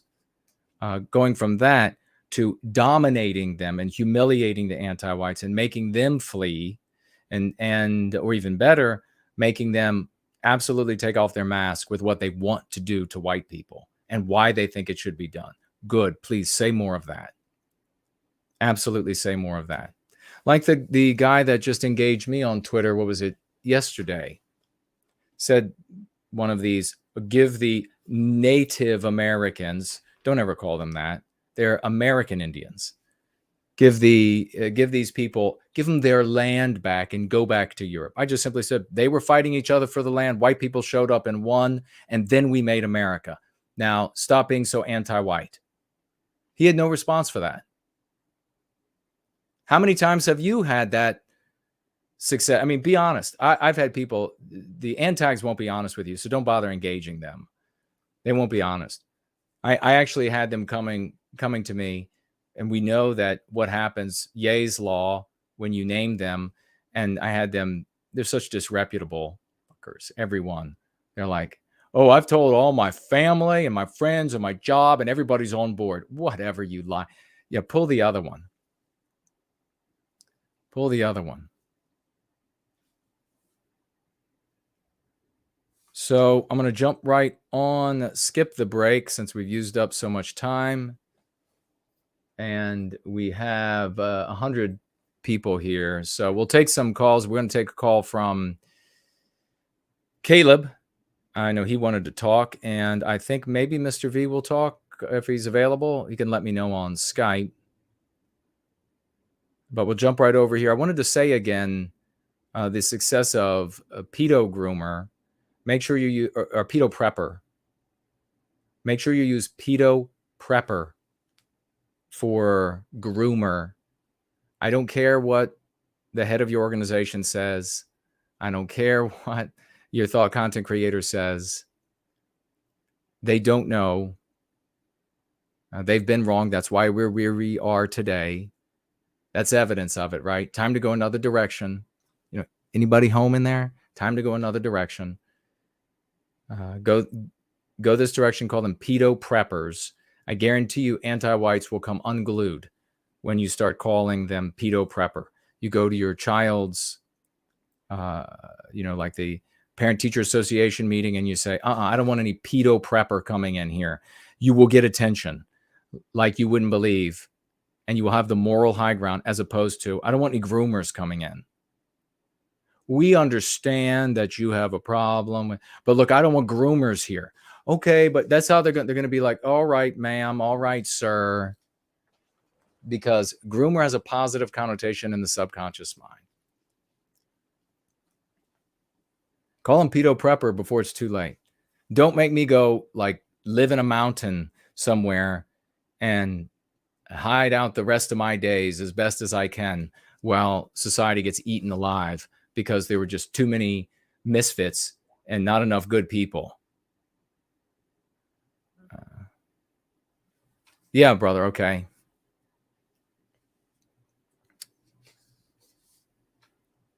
So let me share some content creators really quickly. Oh, no, I wanted to mention also, Fornal is playing 24/7 synthwave music. If you wanted to check it out, you can go over to his page. I'll be sharing that in a moment, his YouTube. And 24/7, the music's playing. If you want to check it out, you can have it going on in the background while you work out, whatever it is, you're going to love it. And then, of course, tomorrow is for the Dragons. We have Discordant Dragons with Yiz at 6 p.m. Eastern Time. Make sure you check it out. It's a glorious show, unless she's saying otherwise. And she'll share the link for that. It is actually a heck of a lot of fun. And I am always in the audience while it's on. I may not be able to respond right away because I'm working at the same time.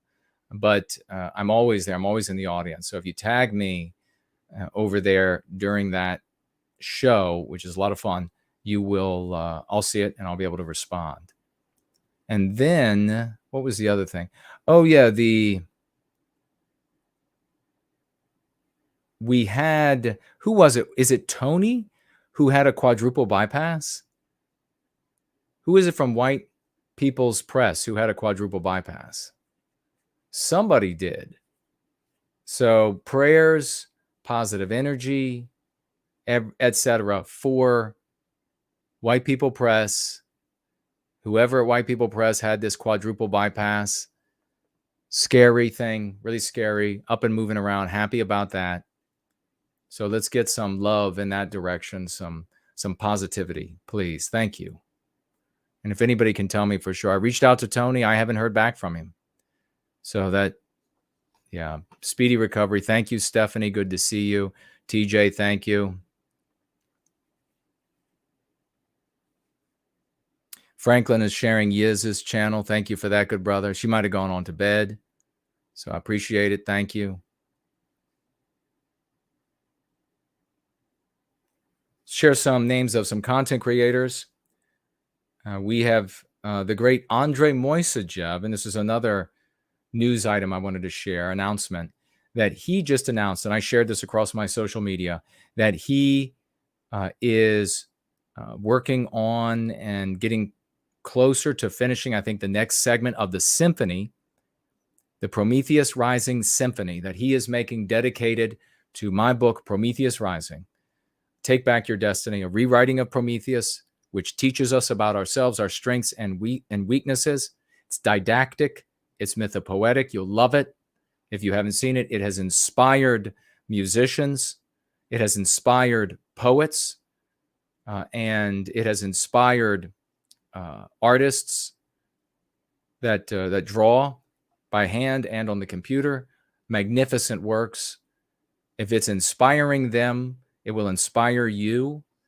And that book this year, 100%, is I'm going to make into an audiobook, but don't wait till then. You're going to want a printed copy as well. And I've made it very economical. You can get it at Amazon. And you can also get it at nowhitecollectibles.com. And a little bit more there, you'll get my signature. Andrei Moisejev on YouTube. And search for Andrei Moisejev, ANDREI MOISSEJEV.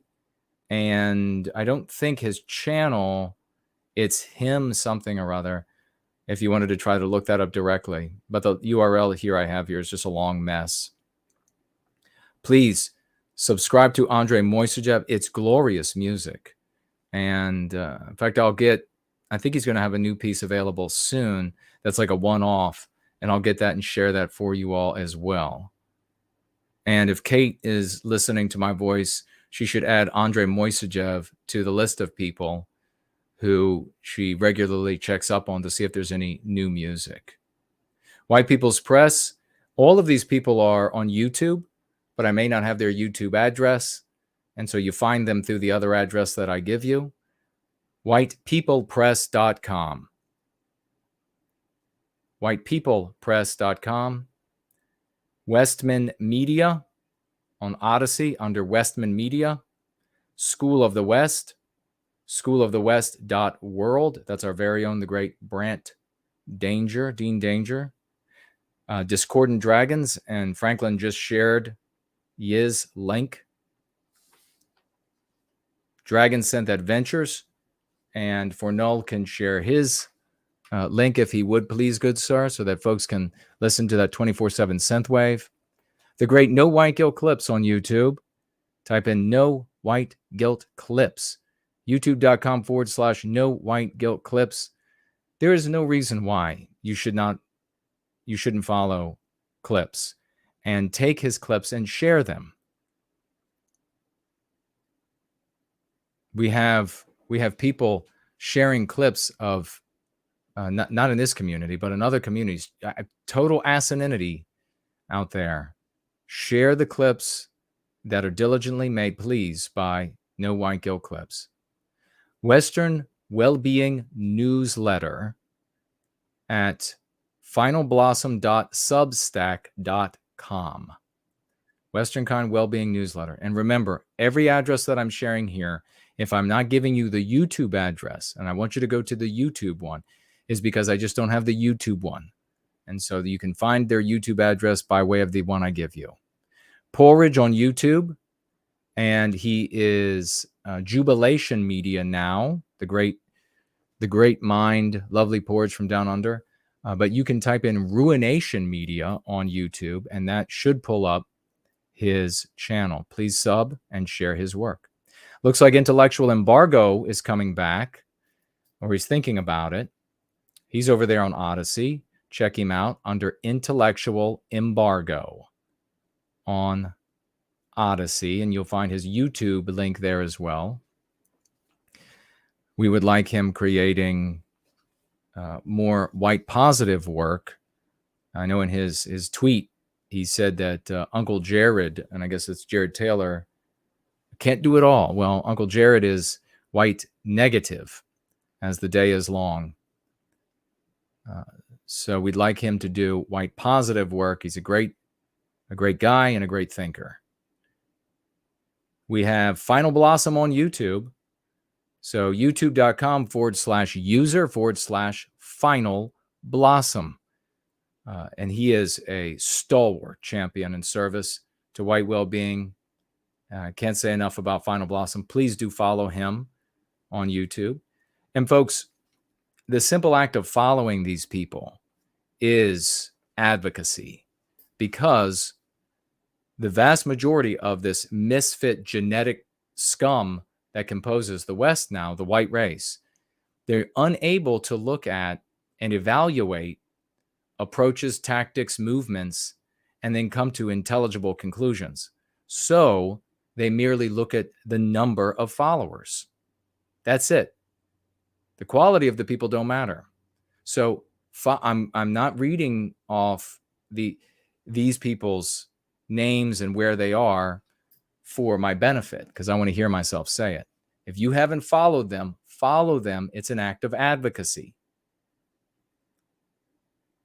Alternative Voices Portal under that name on Odyssey, and find his YouTube there. And we have Imminent Rain on YouTube. I think all you got to do is type in Imminent Rain, because it's a string of numbers and letters. That's a mess. I can't give that to you. But search for Imminent Rain on YouTube. And now we have this Quora that if you're on Quora, you could probably type in what, guys? White Wellbeing, and find that Quora thread or channel. I don't know what it's called. And of course, they also have a YouTube, and so you'll find their YouTube there. And I want you to stay on YouTube. Now we have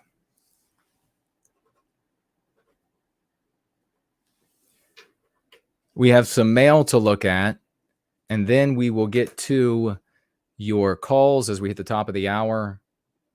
And our first piece of mail is from a great champion here in service to white well-being, Victorian time traveler. It's a belated Christmas card. Please get your raucous emojis for this guy. Financially gifting $40. 4007, brother. 07 raucous emoji for you. 40 white well-being dollars. Victorian time traveler. We love it. I don't care how belated it is, my friend. This baby is going up on the mantle where I will see it. It's a gorgeous card, and it means a lot to me.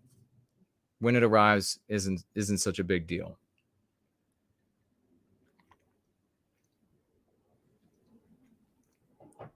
Thank you all for celebrating that, champ. It was great. I opened the mailbox and I was like, look at this in the mailbag. A Christmas card. I will take it. Christmas in January. We also had Tony sent me the 2023 calendar. And I guess he put it, if Tony's the one with the quadruple bypass, he put this in the mail before it happened. If it's somebody else working for White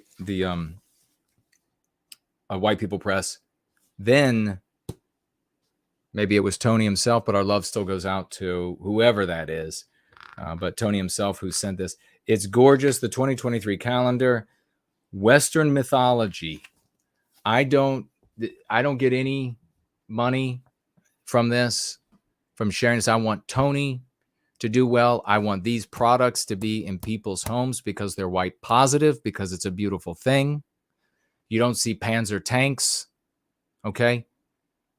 You're trying to rear white families in a world, trying to live in a world that is radically anti-white and where we have no power and no say in our destiny.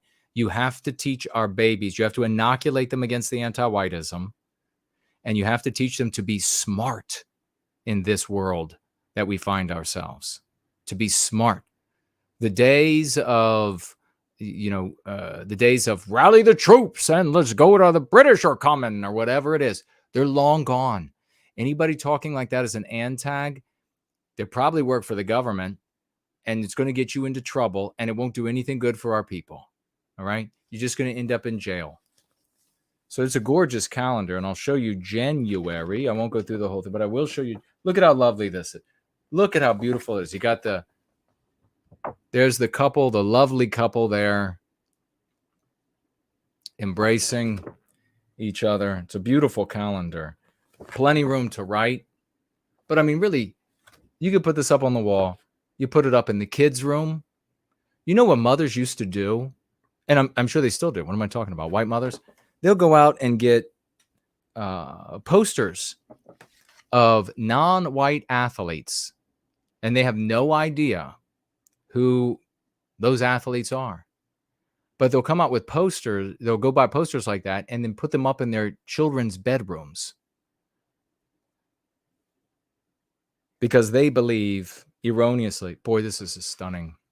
They believe erroneously that is somehow going to turn their children into something that enables them to function in an anti-white world, but at the same time, not totally hate themselves.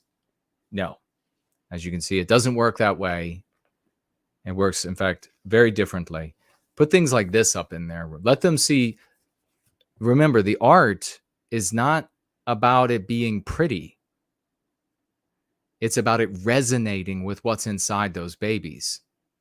When those white babies, when they look up at beautiful art made by our people who are accessing the biospirit in us in that projection and making a beautiful work of art, whether it could be tragic, it could be beautiful in that it resonates. When they look up at that and they see that, a power grows inside of them. When they hear music made by our greats, I'm talking about high culture, not low culture, which is what is really just low culture across the West, is influenced heavily by anti-whites and anti-whiteism. High culture that they haven't been able to ruin nearly as much. It resonates, just like I felt all of this resonate inside of me. Especially the music, especially the high culture of the music and the architecture. But something absolutely infinitely bigger than me lives when I hear some of our greatest pieces. I can't describe it, but it moves inside of me, and I'm pretty sure it can easily move mountains. So this is a fantastic calendar. Trust me, you want this calendar, not the calendar made by Kate, which is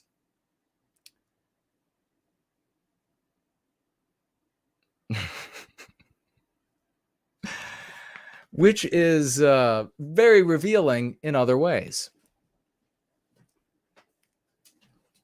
Most entertaining, but not quite like this. So whitepeoplepress.com, whitepeoplepress.com. And a bunch of dead squirrels, Lunder says. Exactly. It's just a bunch of dead squirrels. Her like ultimate fantasy. The deader, the better. And we'll take a short break with that. Be right back for a couple of calls.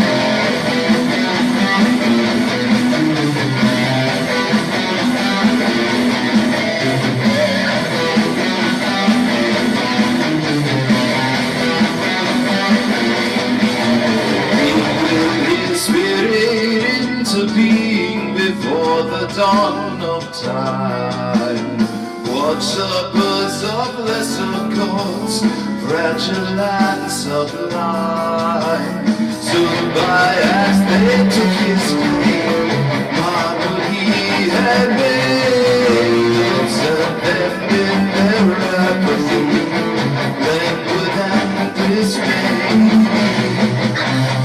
Yet they called them into the light.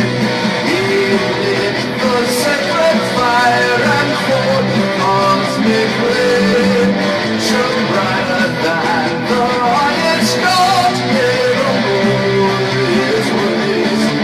Prometheus, the gracious rival around the throne, he freely shed the glory that was due to him alone.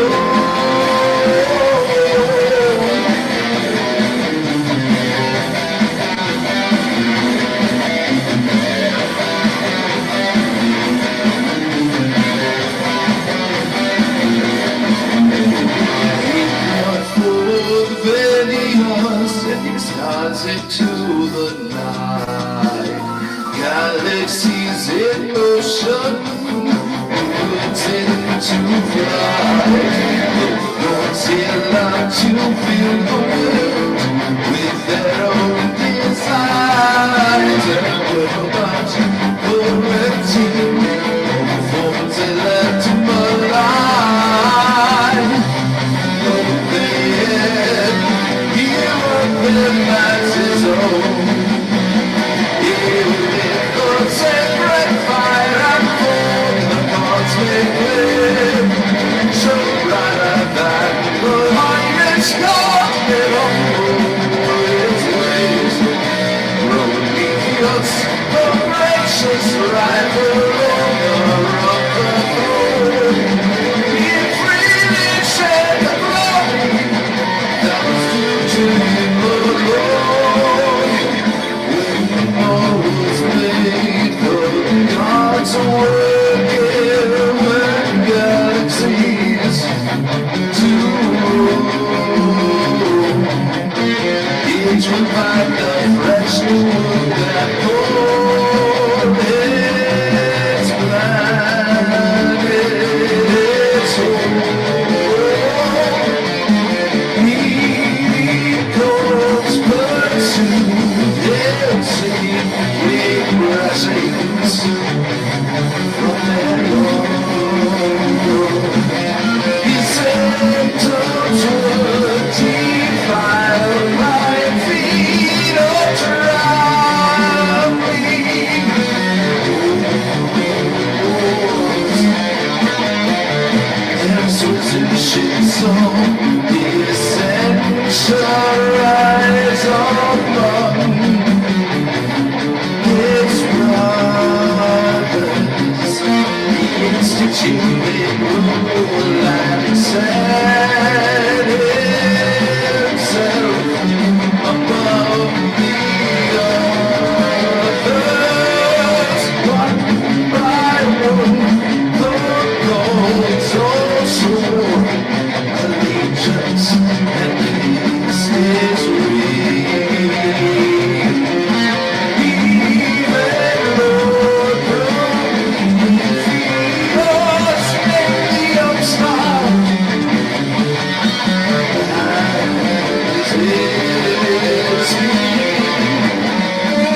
cosmic clay, so brighter than the highest god, yet humble his ways. Prometheus, the precious rifle on the throne, he freely shared the glory that is due to him alone.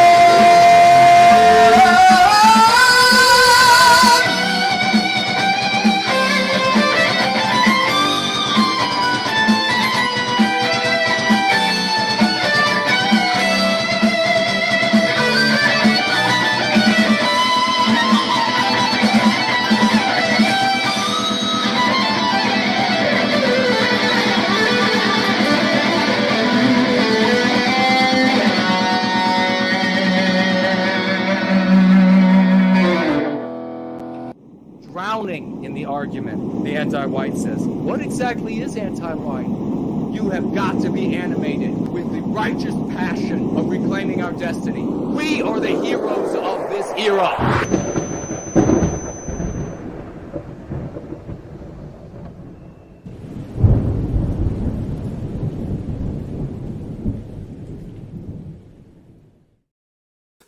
All right, that was Luke Mason, Imminent Rain. And that is from the album that he is making of Promethean rock, he calls it. So hard. Epic musician. Album he is making dedicated also to Prometheus Rising. Take Back Your Destiny, my book. He is working on the final song, song 9. And it's been quite a journey. We love that guy. And check out that book. If you want to know what is inspiring people of integrity and amazing, unparalleled talent, check it out. The great Fournull created a concept album out of it himself. And we played that music, and we will be playing it again in the future. It's totally fantastic as well. Epic. So yeah, please check it out. Aces. You know, I wanted to mention also that the calendar comes with some attachments to be able to, the very thin sort of a nail to hang it up on the wall. If you just said to yourself, you know, this is going to be the clincher. Does it come with its own nails to hang it up? Because if it does, then yes, I'm getting it. It's got a special little hook on the nail there to hold it up. Very easy. And then to fix with a little spot of paint on the wall, and it's better. It's fixed when you take it out. So if that's gonna clench it for you, then make that happen. What else did I want to say? Tomorrow or Tuesday, I'm going to be back. I'll do a roll in. I might review the video made by this guy, non-white guy, Asian guy. And he is talking about, he doesn't call it anti-whiteism, but he will if he listens to us in the future, because he correctly identifies it as anti-whiteism. I mean, it's from top to bottom. He talks about the harm it's doing to white people and how unjust it is. So we'll review that. I saw little bits and pieces of it, but I want to save the majority of it for the review. And do that tomorrow or Tuesday. And then I probably during that roll-in, maybe before, maybe after, I am going to address our GFCs and going free clubs and outreach teams, and how there have been some disagreements about how to proceed with marketing and et cetera. Some other disagreements of personality and this sort of business. And I'm going to address how the distributed network that I laid down for the success of our endeavors is functioning perfectly the way it is supposed to function, as opposed to the old systems, which always end up folding, breaking, coming apart, easily undermined. So it's functioning perfectly. So I will speak to that and those matters probably tomorrow or Tuesday, in addition to the review. And it's another example of the success. And there are some attendant or associated issues to address when it comes to that as well. And what else? Oh, let me check the financial gifts, and I'll see what you all are saying. Oh, raucous emojis, 07s for one of our great champs, Brad C. And Brad C is a great example of somebody who financially gifts monthly without having to think about it. And the platforms to be able to do that are below in the description, or you can find them. Should be able to find them easily enough. And then he also participates by financially gifting over the course of the month during Going Free gatherings. And he's doing so tonight. So let's please, thank you for the applause for Brad C. 25. Let's put it into the anti-whiteism dollars. 25 truncate anti-whiteism dollars. I agree. Let's truncate it, brother. And he says with those $25 for white well-being and 3 white heart emojis. God bless you, man. Thank you so much. Brad C., ladies and gentlemen. Keep your raucous emojis going, because we have the one and only a 50 truncate anti-whiteism dollars from Dude Bro Moments once again. He is like the seasons, except he comes to you every week. 50 truncate anti-whiteism dollars. God bless you, brother. And he writes with those dollars for white well-being. Amen to you. God, thank you so much. We have, this is the advanced class. We have truly dedicated, heroic people. People don't have to pay to get behind a paywall here, so there's no such thing as a pay pig. I love and respect every single working class person here all of us had to work, and we're giving, and we do so because we're dedicated to our people. We're dedicated to love, and in seriousness, not as like a flippant excuse to be wicked like the Fuentes community, but as what we genuinely are. And it takes intelligence, it takes integrity to step up and to pursue this path, the Go Free path. And so, wonderful people, every single one of you. Dude Bro Moment, God bless you, man. $50 for white well-being. 50. Vincent is with us. Great to see you, brother, over here. $3 on Entropy as well. And with those $3, he asks, have you heard about how they remade the kids show Scooby-Doo, but turned every character into non-whites except the blonde guy who stayed white, but is now a stupid rich white man with a small quote, with a small wang, close quote. Yes, I'm afraid I did see that. Gentleman showed that to me, and there were several clips. Apparently this is produced by some anti-white Indian, and of course just pursuing the same anti-white agenda because it works against white people. And there are numerous scenes where I guess Velma is Indian and she's super bright because of it.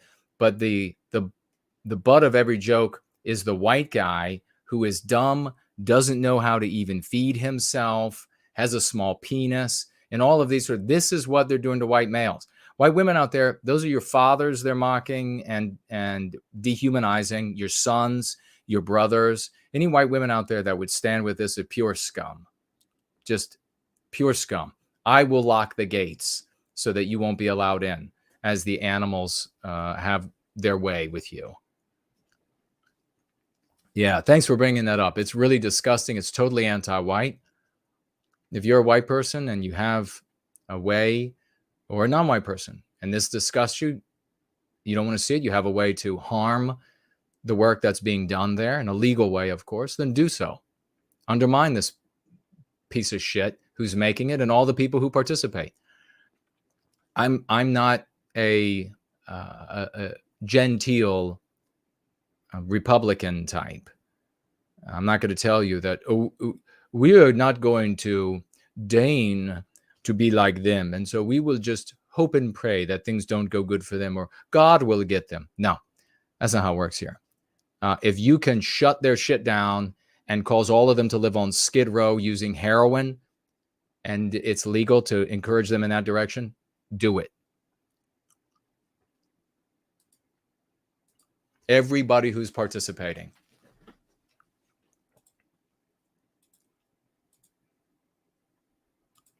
Just don't break the law. And nothing on D Live and nothing over here on Odyssey. Thank you all very much for that. I think we had Franklin who wanted to wanted me to say a few more things about white people moving to Central South America. It is a bad idea. You are moving to these countries looking for exactly what I said earlier, what would happen in any balkanization scenario. You're looking for a place that you believe is going to be the nicest place to white people, the place that's going to be the last place to rape and genocide you. All of those places in Central South America exist in the state that they do, in the state that you find acceptable, because Western civilization supplies the force to keep them in those states, in those contexts. Those people, country A, country B, whatever it is, even before any sort of Western civilizational support and pressure and violence, even before that disappears, those people in those countries they're not going to look at you and see you as some sort of valuable asset that they're going to ring in walls to protect and make your lives immaculate and safe. Some people talk about these places like that's what happens. That's not what happens. They're going to feel, the people there will feel just like you as soon as enough of you are there that your projection onto their environment sullies what they would like to see reflected back at them. And then they'll begin really taking revenge. But at any rate, long before that, and I'm just summarizing, you're going to be a minority that has to walk on eggshells because you don't want to upset the majority. You're not going to be able to advocate for white people in those countries. You're not going to have the rights like you have here. It's just a way. What's happening is white people are not finding out about going free. And as radical individualists, they're looking for a place to flee for themselves and their immediate family, which selfishly serves themselves, right? The guy who wants to flee there, wants to take his wife because he wants his wife in his life, and his children are his, so he wants to take his children. It's just a pure act of selfishness to flee to one of these places. So I don't have a lot of, these people are not advocating. These people are not working from these environments for the good of Western kind in the West.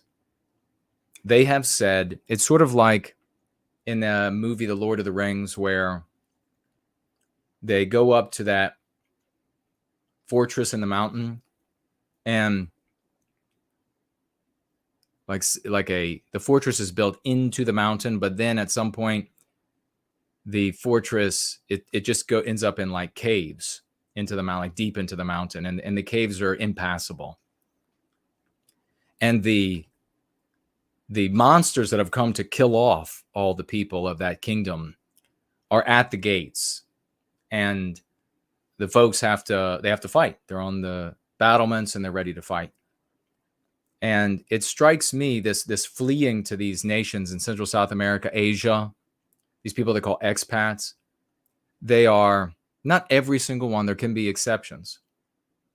But the majority, they have found a way to get through the passage. They have found a way to get through those impassable caves at the back of the fortress. And so a guy that should be fighting for Western kind, a radical individualist, decides, oh, I'm just going to take my wife because I want to have her around, and take my kids because I produced them, and I'm going to take them down this secret little path to preserve our lives for another couple days. If they did not defeat the monsters at the gates, those people down in the caves were not going to survive. And that's what's going to survive. That's what's going to happen to white people everywhere. If we don't recapture our destiny, you are not going to survive at the good graces of another race. It's just not going to happen. And you're not going to want to live. White people are not going to want to live that way. White people hate tyranny. They hate being governed. And they want to have their individual freedoms. It seems like it's intrinsic to us. So they're not going to tolerate being the pets of some other race. I mean, you just know it. So I don't have a lot of sympathy for the people who make the decision. I have sympathy for the children who end up in these Central South American countries when they're surrounded by an alien people. And I've seen these videos where you have these white women just as ditzy as they can possibly be, as airhead as. There was one video, and the woman's like, this one scene, I might be confusing two scenes. We'll get to the calls right now. But the woman's saying, oh, the people are so wonderful here. Everything is just so nice, and it's just glorious. We used to live in Western civilization, but I so much like having to live on the edge of a swamp. And then I get to talk to all these nice people. Yeah. And you hear about what happens to white people, tourists and the rest that are in these countries, and they go into certain areas and they're never seen again, or they're seen and they have hellish stories of what happens to them. I saw this video where this white woman, they had moved there, I think from Germany, and a perfect demonstration of women being in charge of white men, and therefore in charge of the house, and in charge of her husband, in charge of her children, because the woman's like, it's perfect here. Meanwhile, I looked up, when I watched that, data on crime and things. It's just rampant. It's rampant. There's nothing perfect about it. However, as soon as the husband began talking about like why they had to leave, I think it was Germany, he was like one of those scared little dogs, you know, that it like keeps looking at the master. It's like, while it's like, should I get angry? Can I get angry? Can I? No, I can't. No, you don't want me. Okay. I really feel like, no. Okay, I won't. The whole time. And he otherwise looked like a regular guy. Of course, you couldn't see that his balls had been cut off. But how despicable. This matriarchy. And so it makes perfect sense. The patriarchy stands at the gates for our people and fights the adversary. Unfortunately, it's not clear like that. The white race has had it simple for so long that we've gotten dumb. And maybe the white race is too dumb. I don't know. Look at people aren't, how many people? I mean, we have the advanced class here, and look at the number of people who can get it. They've had it dumb for so long that they think there have to be banners everywhere. In all of our movies, all of our stories, it's always like, and that's fine if you want to make like, okay, here's the big battle, and that's like a glorious thing, and that evokes in the man that drive for glory that a woman can never feel, in my opinion. And the problem, though, is that's not the real world at all. That's not the real world at all. The real world is not a big flag flying and they're coming here to fight you. they're all gritting their teeth and running at you. No. The real world is people with wealth beyond your imagination, moving folks who are different from you into your environment with their babies, and then they're doing their thing trying to raise their babies, and all these laws are passed against you to benefit them and harm you, steal from you, and give to all this other kind of stuff. And these dumb white people are looking for like the bugle playing and the banners whipping in the breeze. That's never going to happen. God damn, stop being such children. Sorry. So you end up in these countries, Franklin, without numerical courage, with numerical diffidence, frightened, always looking over your shoulder, hoping you'll be coddled, hoping they'll be nice to you. See, that's what women can do. Women can, especially white women in non-white environments, can say, oh, they're nice. I hope they keep being nice. Because if they decide not to be nice, she can just go horizontal and throw her legs open. But the white man, you don't have that option. So you need to stop letting her be in charge. Gotcha? Got it? Stop letting her be in charge, because it means the end of you and your genetics. God, look at the choices they're making. All right. Let's go ahead, and first on the calls is, of course, Caleb. So I'm going to call you right now, brother. And although I haven't seen you in live chat, but we'll give you a call right now. Is he here? Is Caleb here?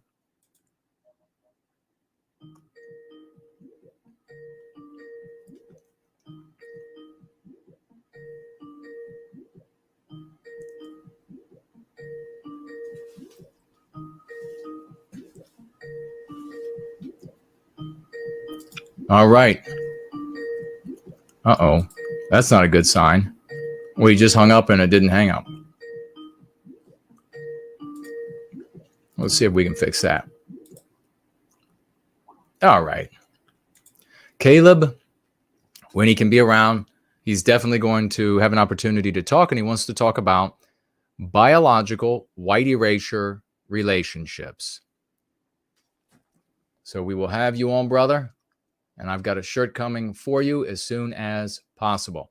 And we have Anders wants to call in.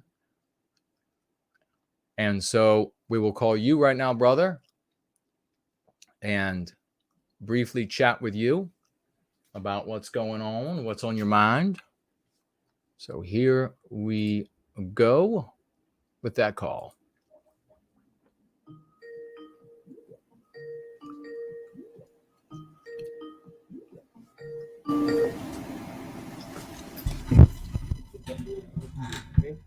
Let me turn you up and we'll see if your connection is, there you go. Okay, now, hello. What's going on, brother? What's on your mind? Oh, I'm doing good, Jason. I'm doing good. Pardon me if I sound a little nasal. I'm getting over a head cold. Okay, but, I think we'll be okay. Cool. I'd like to start by thanking some wonderful people. As you know, we've kind of undergone a bit of mitosis in the sphere. Yeah. And as such, we've set up a new division of the outreach team, specifically meant to go and drive membership into the sphere.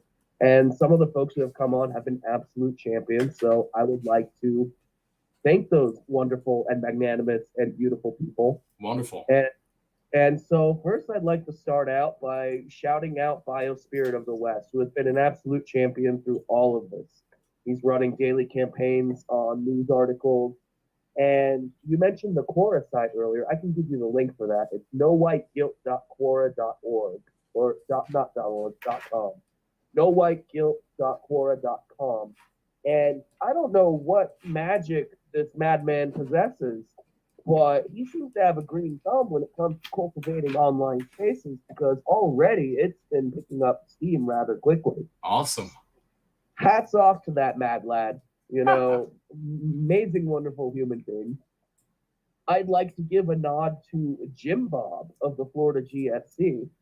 I see him out there on Twitter every day, and man, this is a guy of just many, many faces. You'd never even know it was him, and I think he likes it that way. But I watch him like tear anti-whites apart, you know, from multitudes of different angles and different perspectives. It's all the same guy. You never guess it. And he just doggedly drives them into the gas ground, truly demonstrating that the social cost of anti-whiteism does not outweigh its perceived benefit. So hats off to him. He's shown a bit of initiative. He's got this wild idea up his sleeve of starting a new division specifically geared towards reaching out to companies, you know, who are looking to hire people. Yeah. And sending them these beautiful resumes full of awesome credentials. Like, you know, something that would get any potential employer just foaming at the mouth to hire them on. And then at the end of the cover letter, oh, I'm sorry, but I can't take the job because I see you have anti-white hiring practices. It's a beautiful thing, man. So I'd like to nod to him. Shauna Shaw, she's excellent. She's running campaigns every week, you know, making the thing happen, canvassing the news articles. Awesome, beautiful person. So I would really like to nod to those three in particular, because they have been huge and doing great work, and they deserve a little recognition. Awesome. I'd like to put out an open call to everybody that we are actively looking for new folks. We've probably brought in about 3 or 4 people since the changeover. I've been reaching out to folks individually who have been a bit more involved in the sphere and seeing if they'd like to get involved. But this is an open call to the rest of the community. You know, if you're looking to do organized outreach and get some stuff done, we're active on a multitude of platforms, all operating out of one single, sleek, and centralized hub. It's great. If you've applied before, please feel free to apply again. whitewellbeingoutreachteam at protonmail.com. We could put you to work. You know, we could use the help. We can signal boost you. We can signal boost each other. We can move some mountains. So, yeah, I just wanted to throw that out there and put out the open call for folks to come on in. That is awesome, man. Such great news. Thank you for celebrating everybody who's doing great work. And they're great, man. And I really got a nod to Biosphere. I don't know what he's doing, but it's pretty awesome. Jim Bob's great too, man. Shout out all of them. I love them to bits. And yeah, no, I'm excited. I'm hoping to get some people in different parts of the world, because I'd like to see divisions spring up for different countries. You know, we've been predominantly American focused for the last couple of years, and I'd like to see things pop up and say a European division or an Australian division. So I'm hoping that folks in those time zones who are listening, or those areas of the world, you know, might be interested in coming on board, and we can teach you the methods we know, how to game these different social media sites for maximum exposure, how to frame things so that regular folks are interested and want to pick it up. You know, so Right. If you're out there and you want to get involved in some outreach, please, by all means, contact us. whitewellbeingoutreachteam at protonmail.com. awesome, man. That is fantastic. Very exciting to hear. Is there anything else you want to share before we let you go, brother? I think I'm gonna have some Robitussin and a nap now. Well, feel better, brother. Feel better. I know how that is. About the end of it, man. We're almost done. Cool. But yeah, man. Have a good night. Promethean hails, and I'll talk to you soon. Promethean hails, brother. Bye-bye. And there you can see and Mr. V. Are you with us, Mr. V? I will call you next. There you can see there it is, the nowhiteguilt.org, centering the website. And that is gorgeous. nowhiteguilt.quora.com. This is all white positive, everyone of all races, of all backgrounds. We want to participate to help take down the great evil of our age, anti-whiteism, which uses this retributive justice as an excuse against white people to destroy everything we all care about: freedom of speech, etc., right to self-defense. So we need to combat this. We want you, if you are a non-white person to join us to help put an end to this great evil. It's the moral thing to do. It's the right thing to do, just generally speaking. But it's also the selfish thing to do, because you are going to lose everything you care about in the West as well. It will all be taken away. You're not going to feel good about it. You're not going to feel good when you lose your right to speak or lose your right to worship. You're not going to feel good about it when they say, yeah, but we have to take your right to speak away because white people. You're not going to say, oh, well, that's okay then. You can just go ahead and have my, if they bring in a cashless society and they're going to track everything you do and give you a social score and track that and decide what you can buy, where you can live and everything. You're not going to feel good that, hey, this was a good thing because retributive justice against white people. It's still going to be wretched for you. So please come and join us, help out. And my hat's off to everybody who is participating in these efforts. We need to bring more people in. It's not enough to, it's good to spread the lexicon. We want to do that. Spreading the lexicon to our brothers and sisters in the implicit white sympathetic sphere. It's a great thing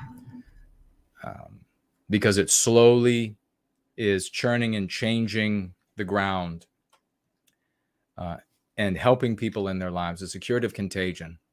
But as we can see also, that just a person, say, getting anti-whiteism in their world is not going to be nearly as good enough as getting much more of the lexicon in their world. Obviously, we don't need everybody to be going free and using the totality and becoming real mavens at defeating anti-whites. But we need a lot. We need a whole lot. And so we've got to drive more people to the work that we're doing. And thankfully, being away from the cranks and losers and criminals, that will benefit us immensely because we're not tainted by their effluvia. We don't have to wander around with that sort of sticking to us. But you can see what ends up happening here, as I'm about to call Mr. V. You may wonder, why is it that the implicit white sympathetic sphere is such worshipers of the anti-white narrative? There are various reasons. But I'm going to submit something to you that you may not have thought about before. And that is this. Normal, ordinary white brothers and sisters in the world, to differentiate themselves from the criminals calling for ethnocide and genocide or declaring war on other races and groups of man, this sort of thing. To distinguish themselves, they get as far away as they can. So I submit in their speech, because when I worked on the Hill, I was in the nerve center for the conservative movement. And so that meant Republicans, that meant conservative leaders, the biggest organizations, not like these little penny ass nothings, the biggest organizations. And they were white positive. All right, brother. Hey, man, take care of that. No, if you can't, this is Mr. V. If you got that going on, please, that's obviously a big issue. Please just let me know. But yeah, we can definitely have you in another call. But I talk to these people in private. And so I'm not going to tell you exactly what was said because they have my word. When they croak, I'll tell you. But so some of them, I guess I can. I think so. Yeah.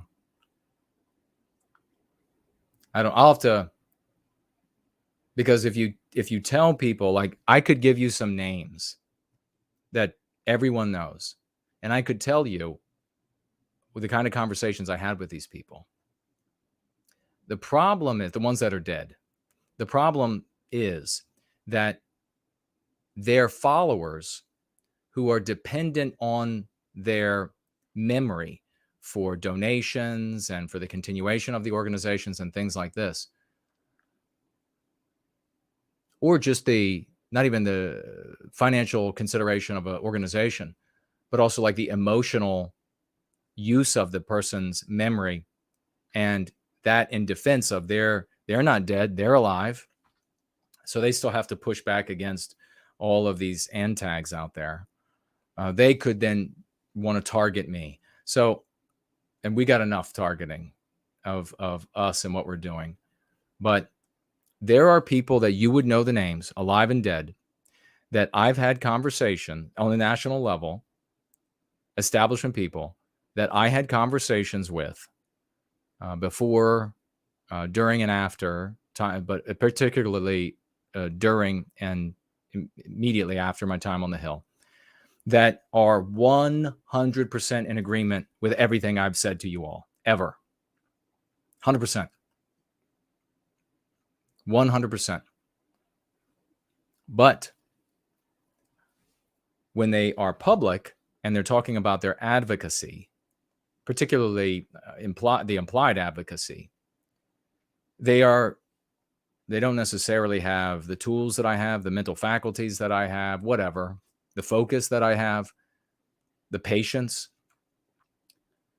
the resiliency. So they're not going to walk up to the point of saying, hey, we're going to put an end to the victimization of white people, because they know they're going to get the charge. They don't want to have to deal with the charge of, oh, so you want to exterminate all the jaywalkers. They don't have responses for that. So instead, what do they say? That they love them. They put their flags everywhere, don't they?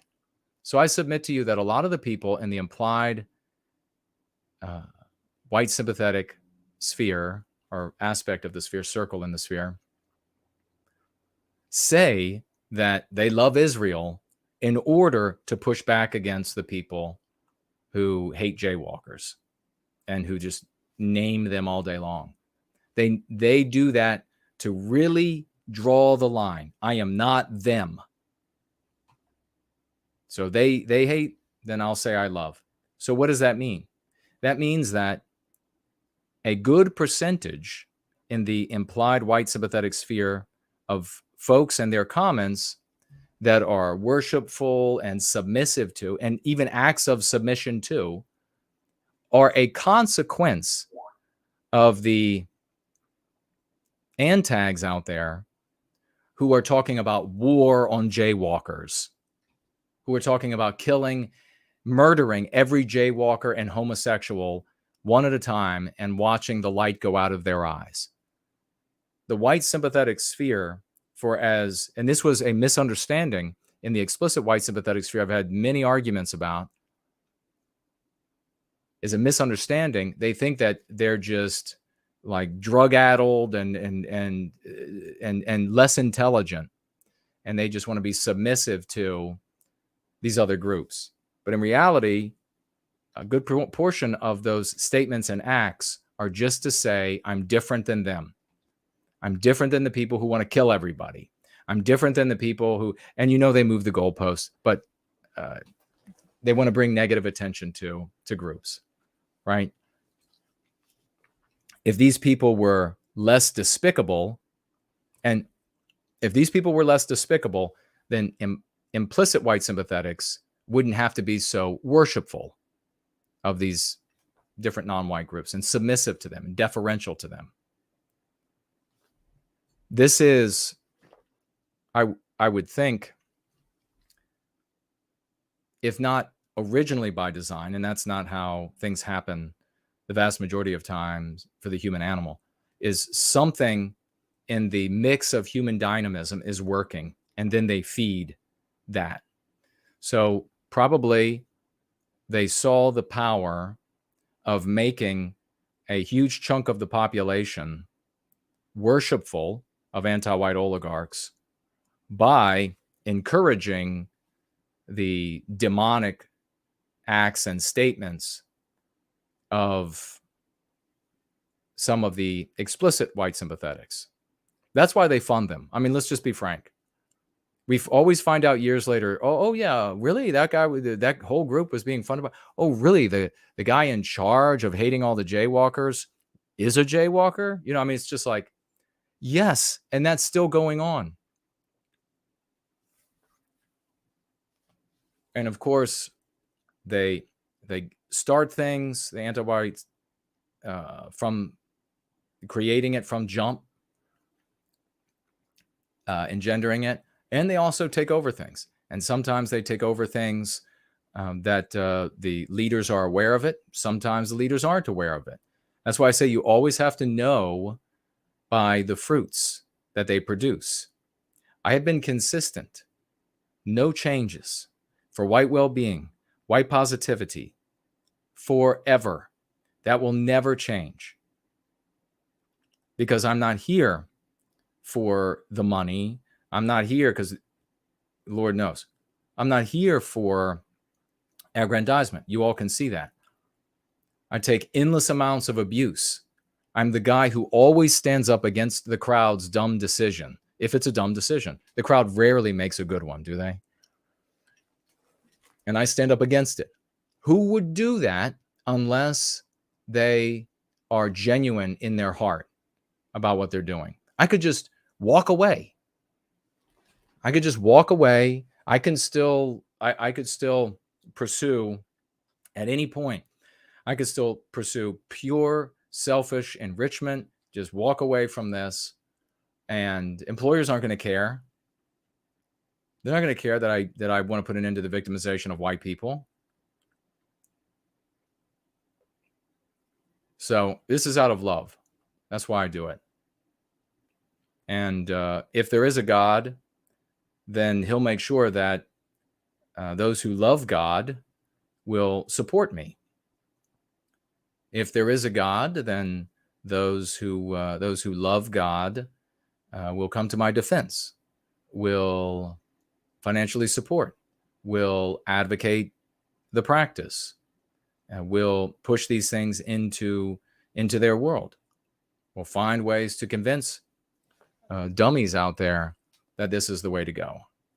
But don't focus on this community. I'm begging all of you, do not focus on the hardcore antags out there.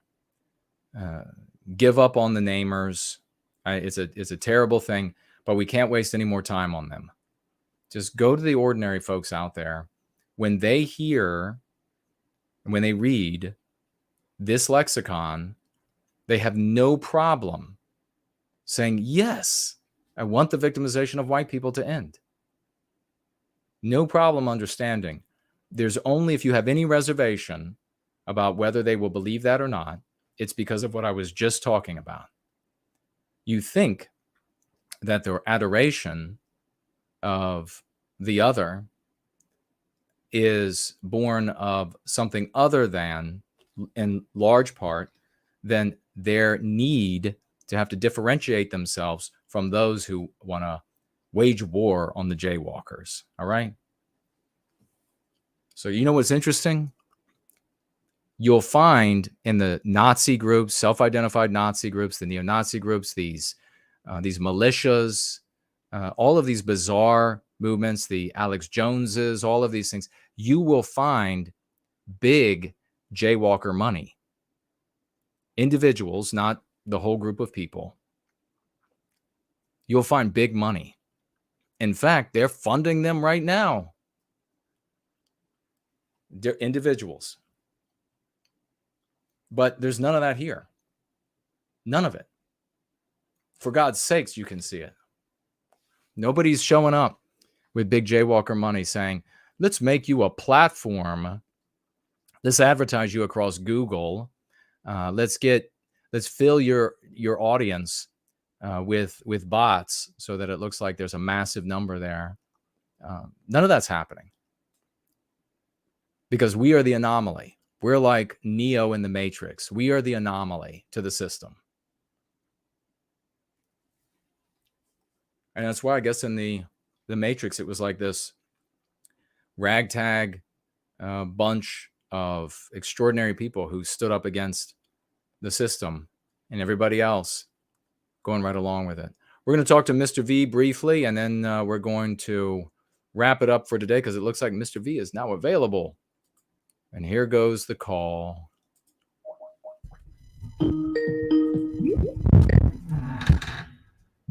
Hey, brother. Good to hear from you, good sir.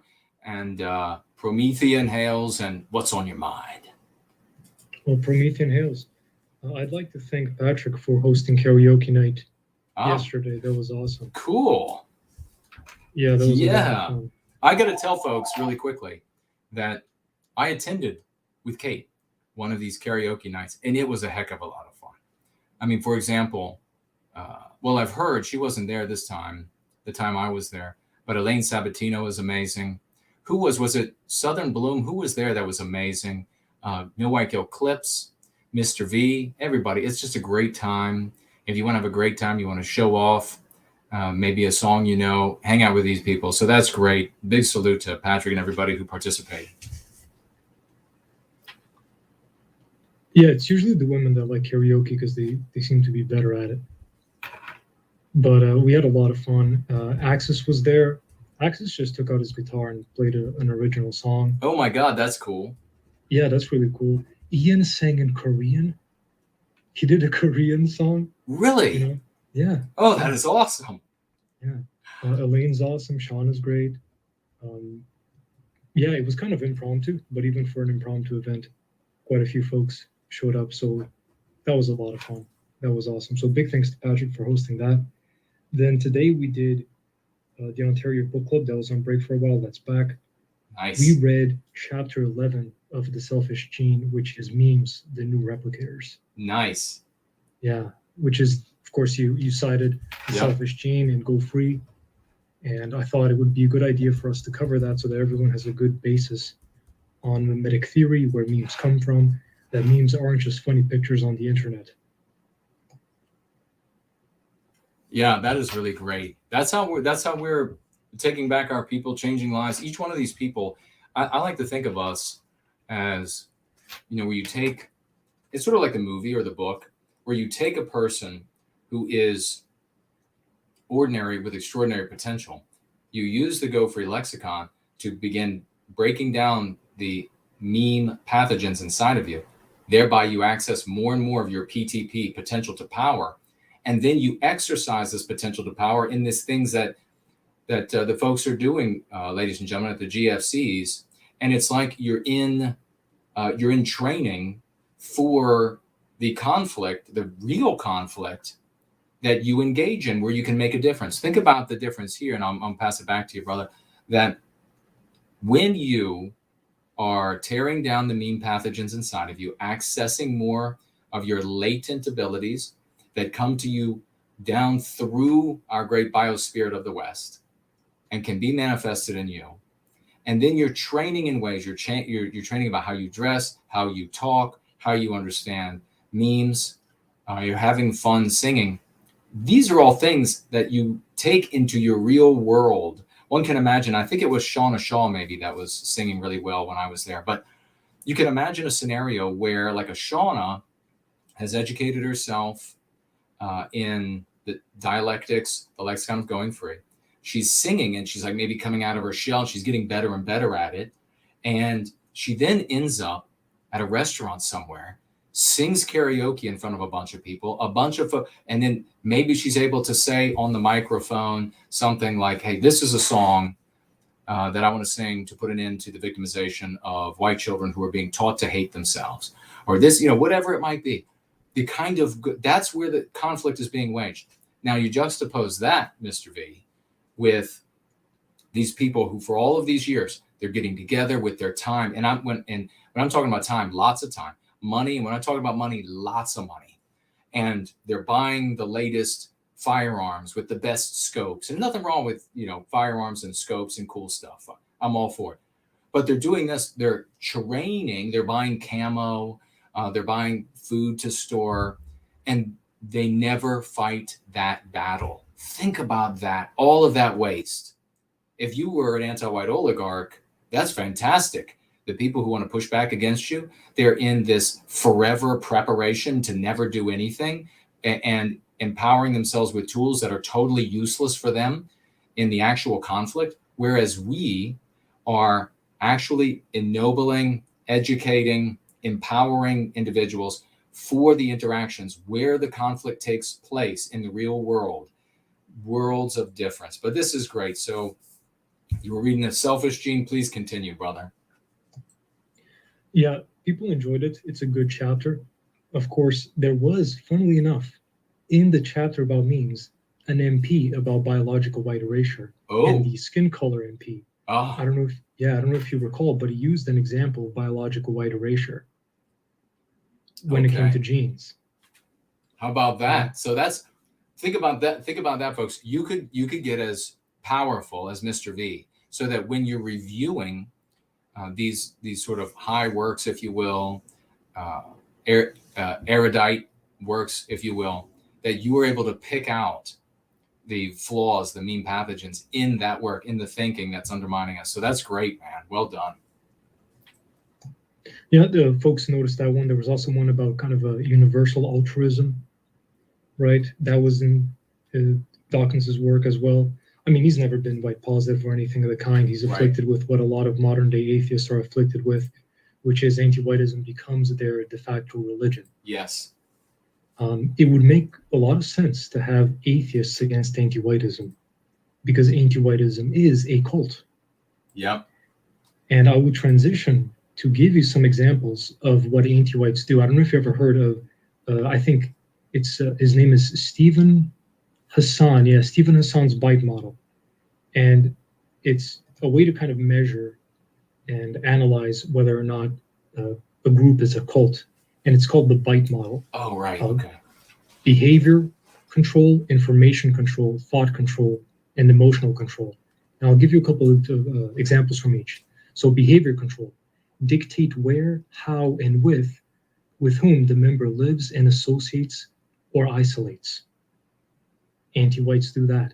Yep. Separation of families. Anti-whites definitely do that. Yep. Information control. Minimize or discourage access to non-cold sources of information. Anti-whites definitely do that. Yep. Unethical use of confession. Information about sins used to disrupt and or dissolve identity boundaries. Withholding forgiveness or absolution. Anti-whites definitely do that. You can never be anti-white enough, right? And like we say, atonement cannot be made for a grievance never committed. So you will never get redemption. Whereas with white well-being, you do get redemption. Manipulation of memory, possible false memories. Well, of course, they definitely do that. They manipulate the public's memory about events that happened and twist it. Yeah. Next, thought control, rejection of rational analysis, critical thinking, constructive criticism. Hell yeah, this is one of the things that I like to say. If I can't question or critique it, it's definitely a cult. Oh, yeah. If you can't question or critique it, it's a cult. And such is the case with anti-whiteism. Contrast that to Go Free, which is aligning with the archetype of Western kind. We have as our principles logic, reason, and evidence. Yep. These aren't just Go Free principles. These are Western principles. Precisely. The normal, healthy, sane Westman lives by logic, reason, and evidence. The next one, forbid critical questions about the leader, doctrine, or policy. Anti-whiteism does that too. There are certain misleaders of anti-whiteism that thou shalt not critique. You can't critique MLK. No. You can't critique Nelson Mandela or any of these other anti-white terrorists. And finally, emotional control. Check this one out, brother. This is big. Make the person feel that problems are always their own fault, never the leader's or the group's fault. Yep. Promote feelings of guilt or unworthiness, such as identity guilt. Oh. Social guilt. Historical guilt. So true. And then, of course, extremes of emotional highs and lows, love bombing and praise one moment, and then declaring you are a horrible, quote, sinner. So love bombing you, you're so good for standing up to insert X anti-white slur or anti-white concept. Yeah. And then bombing you because you're still white and you can never be anti-white enough. Right. Wow. That's exactly what they are. That's exactly what anti-whiteism, a total cult. Yeah, absolutely. And this is why, I mean, if you're an atheist and you're listening in, you should be against anti-whiteism. This is totally a cult. It is totally religious. It totally follows a religious framework, if you look at it, right? It definitely does. And we, right, anti-whites have accused us, I mean, all kinds of people. Very funny that people that are in cults call Go Free a cult or think Go Free is going to turn into a cult. Yeah. But Go Free is as anti-cult as it gets, baby. I know. As anti-cult as it gets. You can't get more anti-cult than leaderless, because everybody's a leader, and where everybody contributes and everybody can work on a different aspect, and a leader isn't handing it down. It's coming up through the interactions. Yeah, you can't get more anti-cult. Yeah, and we have meritocracy and situational leadership and freedom of association and freedom of speech and freedom of religion and logic, reason, and evidence. And everyone is welcome to support white well-being. And I mean, even anti-whites you can associate with, but of course you should be careful, depending on what kind of anti-white it is. Is it someone who is non-violent, etc.? Are they anti-white through indoctrination? Are they vehemently anti-white, and they're, you can tell they're never going to stop being anti-white? Right. But it's totally anti-cult. It's anti-cult and it's pro-culture. Oh, yes, like that. Anti-cult, pro-culture. Yeah, and that's about it, brother. I would just encourage folks to look in the video description and join the GFC. And thank you for everything that you do and everyone else does as well. God bless you, brother. Thank you for all that you're doing. Promethean hails to you. Promethean hails. All right. Bye-bye. Bye-bye. Epic. The great Mr. V. The thing about having a system where folks, by their own volition, and that's where we are. We don't have a top-down sort of financier scenario where somebody can come in and they're going to say, well, you're in charge, you're distributing the money, you're going to hire people. And I liken it to like a building site. And you have to be wary, by the way, of resistant endeavors to anti-whiteism, to the system, that have a totally top-down, and they have money to make things happen, because it's almost on its face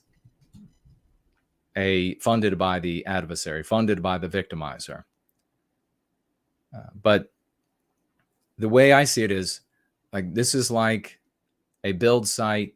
A great citadel needs to be built.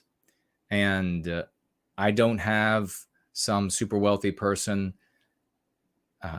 given cash and help in various ways, and then able to say, okay, you're hired to do this part of the castle, and you're hired to do that part of the castle. Folks have to show up, and they just have to pick up and start doing things. And if something is, going awry, then I can come together with them and we can work it out and fix it. But best case scenarios, people take charge, the ones who are able, the ones who are self-starters, and they bring others to them, and they make the vision happen. And it's a forever project. It doesn't end. And that's why only the self-starters will be able to do it. Now, if in the future we do end up with enough income that we can financially remunerate, that people can be hired, then those will be the people who are getting the jobs if they want them. Not the people who stood around and wanted some sort of superstructure, wanted some sort of titles in place before they got started. No. I mean, the title thing was something that irritated me to no end over the years. I was a member of a lot of different upstart sort of startup organizations for culture and things like this, history preservation. And these people would come together and they would say, okay, well, the first thing that has to be done is we got to figure out what fantastic like sort of a feather plume on my cap title I'm going to have. And I would say, sometimes out loud, why? Why do you need that? Just get to work. Just make it happen. And then if we want a title later, if you've been working for a couple of years, then you can have some kind of a title. We can think about it. In almost every single case, the people who needed some sort of like epic title and to understand exactly where they were in some sort of superstructure before they got to work, those people did nothing once they had those things. That was the work for them. They wanted the title. They wanted to know where they were in this superstructure. And then they were like, okay, now I'm done. And then they began complaining about each other. So we're not going to have that problem. We do have Art Acrobats, the great champion, financially gifting Pi $3.14. And he says here with those glorious $3.14, as we are the heroes of our story. God bless you, brother. Indeed, we are the heroes in our story. A story that we continue to write day by day. Looks like Hyperborean Jim is here. Great to see you, good brother. He says, good point about something. And Maiden DE is here. Great to see you, good sister. Axis Mundi is there as well. Great to see you, brother. Wonderful to have you on board. Ivan is here. Asking about swashbuckler general, fearless leader, pristine commander, the big cheese. Yes. Wait a second. It was Captain General Swashbuckler. That is indeed my title. And then also I was God, Emperor, President, Tyrant for Life, I think was another one. Axis Mooney says he's happy to catch another one live. Awesome, man. And Lunder says, I included Southern South America, south of Peru, in the list of Twitter accounts. Oh, that's cool. Nothing wrong with that. I mean, if there are people who are active and they are advocating for white well-being, then wherever they are is cool to have different GFCs. It's the problem, of course, with the vast majority of people who go to these environments is that there are going to be few. But I would like to, who are going to care about Western kind. They fled there to save their asses way in advance. So of them needing to flee to a non-white country. But if there is, and there are, like these little communities of white people in Central South American countries, then I would like them to be exposed to the Go Free method so that they can come to understand the world. We needed to seed everywhere. You never know. I mean, it might be like, where was Napoleon born?